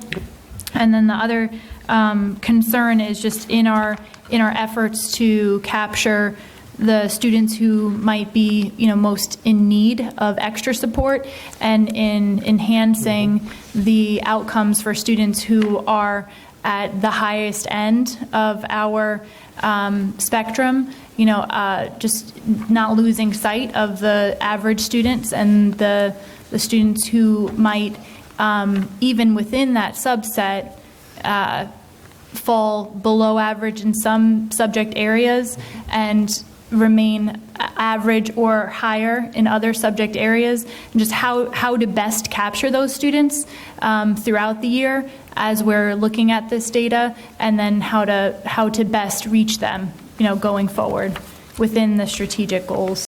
Absolutely. And that is part of what the work is that we're looking at. But you bring up a very important point, is that it's making sure that we don't ignore the middle. And then it's definitely something that we are very, very attuned to. I want to also share that at the latest Curriculum Development Committee meeting, Tom had mentioned this last meeting, but in support of these goals, to have that committee formulate vision boards, essentially, I forget the exact name of what it was that... Jerry did them. What was the corner, the 4-ups, or what were they, like? Yeah, the quadrants, it was I forgot what they called collaborative them. activity, placemat activity, Yeah, but really placemat, to come up yeah. with Placemat, what are the hopes and aspirations of the Curriculum Council for the upcoming school year. Right, so that exercise was so encouraging to know that while we have outlined action steps already, there's the imagination, the innovation, and the sort of continuing to find that inspiration is like going hand in hand along the way. So while this is so exciting to see, I think what's more exciting is that this is not static in any way at this time, and I'm looking forward to what's to come. Thank you, everyone. Thank you. Thank you, Alan.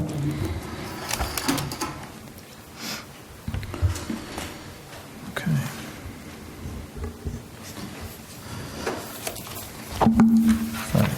Next up is votes and resolutions. Approval of minutes, September 24th, 2019. Absent was Jim Smith. Can I get a motion? Megan, second Tom. Any discussion or questions? Okay to vote? All in favor? 5 opposed, 0 abstained, 1.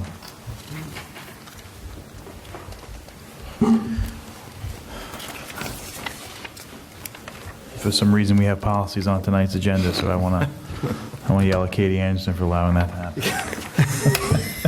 Do we have to read all these? Do we have to read these? Yeah. We don't have to accept any of them at this time. And we have the summaries, right? For We the do. policies? Okay. We do. So, policy review, first reading, number 5680, safety and security. Mr. Arcuri?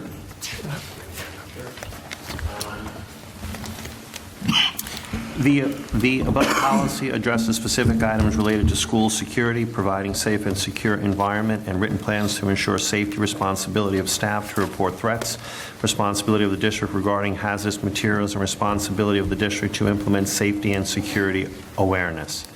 The policy has been reviewed to ensure the district is in compliance with the written policy and to make changes if necessary so the policy aligns with current law and district procedures. The following changes to the policy were recommended. Replace the use of regulations with safety plans. The building level and district safety plans are our resources to be followed for safety and security, as well as delete wording relating to rules and regulation and replace with the district will ensure. The above changes to the policy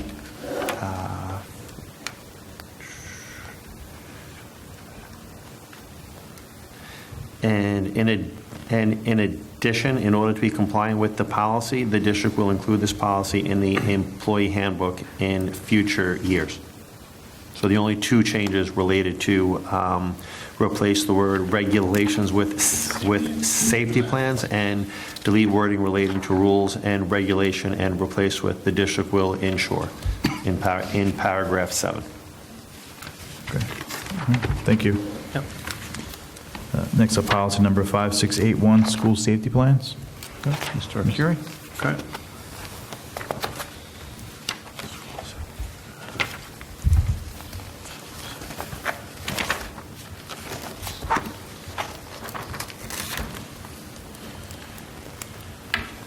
The policy was reviewed in order to ensure the district is in compliance with the written policy and to make changes if necessary so that the policy aligns with the current law and district procedures. In paragraph 4, it was to remove the word student, and student participation is optional and it is not being recommended for the policy. In paragraph 8, add wording, classroom door vision panels will not be covered except as outlined in the building level emergency response plan. This wording is in accordance with recent guidance from the State Education Department. School security and door hardening section. If the district wants to allow covering of vision panels in an emergency, it must be addressed in this policy. In addition, in paragraph 8, add wording, doors will not be temporarily blocked except as outlined in the building level emergency management plan. This wording is in accordance with recent guidance from the State Education Department. School security and door hardening section. And in reference to the State Education Department memo from March 5th, 2019, the Office of School Governance Policy and Religious and Independent Schools of Kathleen DeCatallo, Esquire, Offices of the Student Support Services. The main parts of aligning our safety plans with what the current measures are being recommended to us. There's no timeline on that, is there? There is no timeline. However, in relation to the school safety plans, tightening up our policies gives us the stronger strength, especially when it comes to chalking open up doors. There is nothing there. They aren't, I don't need a policy in order to enforce good, solid security practices. However, putting them in order just tightens up the actual measuring stick, which is the district policy. But you don't have to expedite a second reading or skip it, or skip a second reading for either of these two policies, if that's what you're referring to. Well, I was asking about the implementation of the vision panels, whether or not we're going, is there a time frame where we need to implement the? Okay. That's something that we still we are still in the process of formulating the best plan throughout the district for that. Okay. Any other questions? No. Policy number 7110, comprehensive student attendance. Mr. Meister? Okay, so the changes to this policy include language that incorporates our new chronic absenteeism regulations. Clarifications are made in the policy on how attendance is taken, how information about student absence is communicated, how optimal student attendance will be encouraged and supported, and changes in the regulations related to the use of excused absences toward chronic absentee status determination. Those are the changes. Okay, great. Thank you. Policy number, sorry. Sorry, I have a quick question on 7110. So the addition was a written excuse signed by parent person. What happens if they don't do that? So we're adding that. Was there a reason why we added that? It says a written excuse signed by a parent person and parental relationship be presented by the student when returning to school following each absence. That matches the requirements that the state has on us, that's something that we are required to ask for. Okay. So if it doesn't happen, it just becomes unexcused? It's an unexcused absence. Okay, that's all I wanted to know. Thank you.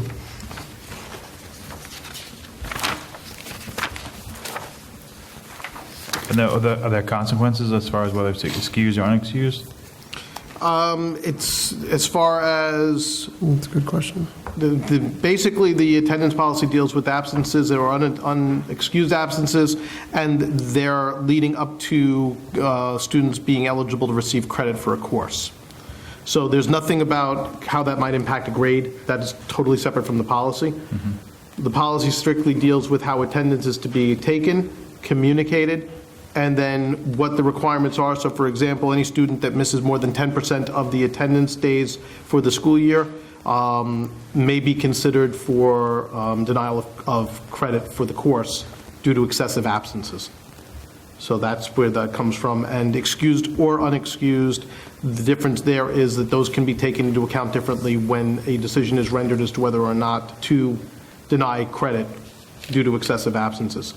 Typically what happens is if it's an excused absence, then that is definitely taken into consideration differently than an unexcused absence when determining whether a student that has excessive absences is to be denied credit for that or not. There is an appeals process that's in the policy as well for what would happen if you do reach that 10% threshold. Yeah, that's what we just added this year. So that's what's the chronic absenteeism, right, that 10%? Well, chronic absenteeism, 10% has always been the marker, but chronic absenteeism is a new terminology that the state has implemented. Okay. That is it's a measure that they are now using in determining whether a district or an entity is compliant with meeting the requirements to be in good standing by regard of the state and the federal government. Alan, at what point does the state step in? So if they exceed the 10%, is that when the state would? The state doesn't step in. It's just that this is the state's requirement, is that chronic absenteeism is defined by the state as 10% or more of attendance days missed by a student in a given course. So if a student in a 180-day school year, if a student misses 18 or more school days, they are considered to be chronically absent from that particular course. Or if it's at the elementary, that grade. And so that is something that would then, it doesn't impact the individual student, but it does impact the school's performance rating as determined by the state. So when the state determines whether or not a school is a school in need of improvement or a school that's in good standing, one of the criteria that they use is the rate of chronic absenteeism in the district. And chronic absenteeism is defined as students that miss 10% or more of the attendance days of a school year. So Or I the think days in which they're over- in attendance. Sorry. So I think overall, I think the piece that, Mike, I think you were trying to get at, Mr. Lewis was getting at was, so what are the consequences if you're chronically absent for 10% or more? I was trying to figure out where within the policy. From an individual student's perspective, at that stage in the year, if you miss 10% or more, then you may be considered for denial of credit for that particular course due to lack of attendance.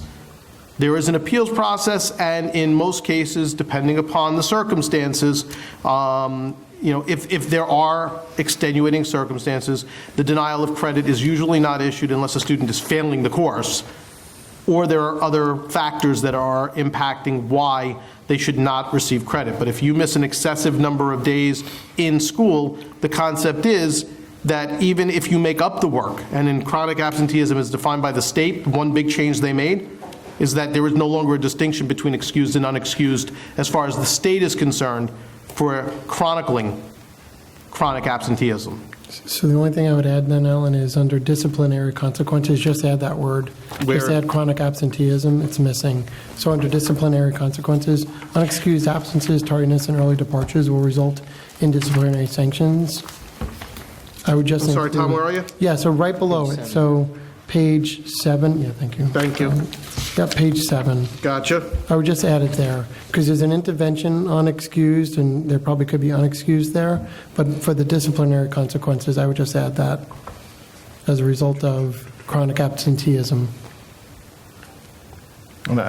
Certainly for cuts, the code of conduct comes into play, for sure. No, In those absolutely. circumstances. Was the changes driven by the state, or because it looks like we just added excused where we already had unexcused? So why not just take? No, the excuse that's added there was added by the state to be consistent with their chronic absenteeism requirements. Okay. Yeah, that is not a change that we made, that's a change that was connected to the change in classification by the state. Good. Thank you. Okay. Next up is policy number 7221, participation in graduation ceremonies and activities. So this policy, consistent with New York State regulations, has been updated to clarify the circumstances under which students may or may not take part in graduation ceremonies and activities. Under the policy, any student that's eligible to receive a CDOS credential or a Skills and Achievement Commencement credential is permitted to participate in those graduation-related events. The policy also does clarify the ability for a student to be prohibited from participating in graduation-related events if there is a consequence of violating the district code of conduct.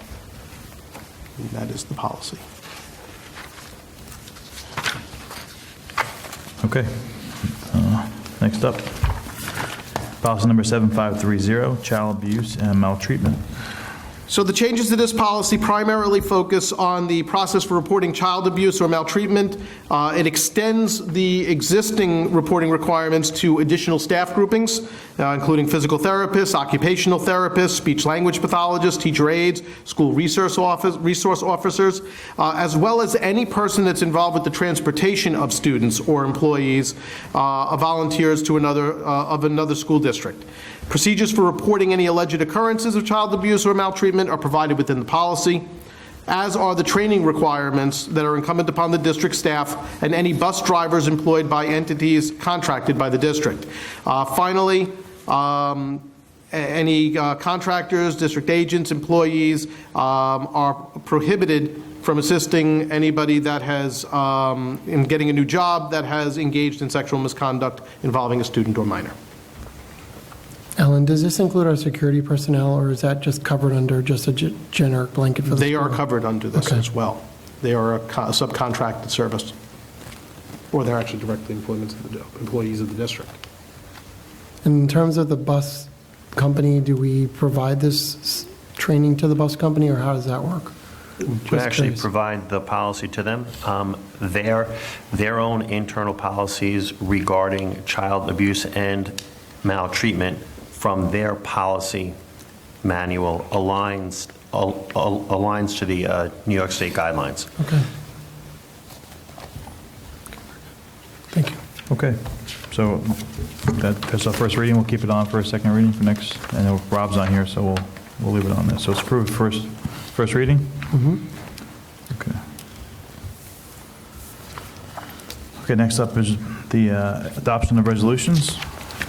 First up is the Board of Education resolutions, number 1920-122. Can I get a motion? Tom, second. Megan, any questions? Nope. Okay to vote? All in favor? All in favor? 6-0, approved. And I would also like to thank Dr. Jim Lockhart for his donation and assisting us in creating the mission, vision, and value statement of the district. Next up, curriculum, instruction, and assessment resolutions. Numbers 1920-123. Can I get a motion? I have Katie, a question real quick on 123, the Chromebooks. Oh, hold on a second. First, we have to take a motion. Oh, and sorry, then you can motion. ask question. Got it. Done. Katie, second. Tom, any questions? I do. Just real quick on the obtain accidental damage protection, what does that include? Is that, you drop it and break it, so it's accidental? Does it mean we get a new Chromebook, or does anyone know about that policy? And if we don't, you can follow up. I will follow up with you for any specifics on there, but it is... Similar to the middle school? Yes, it is the same coverage. Didn't we have additional ones that the kids use while we... We do swapped out? provide that, but this is actually now to provide, in the past, what we have done is we've actually provided them a replacement one, and then we have gone about working on that internally. This is actually providing an insurance policy on these Chromebooks. They would be returned. We would have extras that we would hand out in the interim, but they would be then either repaired or replaced. Okay, so the only question I'll have as a follow-up is, if they're lost or stolen, does that go under a different insurance policy for us or not? So if a child loses it, what ends up happening versus the repair, replace, just curious, is that under school insurance or not? What's the liability to the That's parent? what I'll That's all, I just want to look into that. understand that at some point. Thank Probably you. both require a police report, at least the stolen one does it, right, as well, for insurance? I believe that it's covered under the parent agreement that they actually sign out for the Chromebook. Okay. From a insurance deductible standpoint, there wouldn't be an insurance claim for it. All right, thank you. So I'd love to get clarification on that. The only thing I'm thinking of is this like a broken screen. The way I would take accidental damage is just things that happen in normal wear, normal course. That's all. Thanks. Okay to vote? Yep, I am. All right, all in favor? 6-0, approved. Business and operations resolutions. Okay to take them as a block? Yes. Good with that. Excluding 130. Excluding 130. Thank you, Brian. Good. Section 1920-124 through 1920-133, excluding 1920-130. Can I get a motion? Tom, second. Katie, any questions? Okay. Okay to vote? All in favor? 6-0, approved. I'd like to thank the All County Mason Supply and Long Island Crush Club for their donations of the boulder and plaque. Next up is personnel. Can I get a motion? Tom, second. Henry, any discussion or questions? Okay to vote? All in favor? 6-0, approved. Any communications? Brian? No. Okay, additional comments from residents? Residents, no? Okay. Can I get a motion to adjourn the meeting? Tom, second. Henry, all in favor? 6-0, approved. Okay. Thank you, and safe trip home.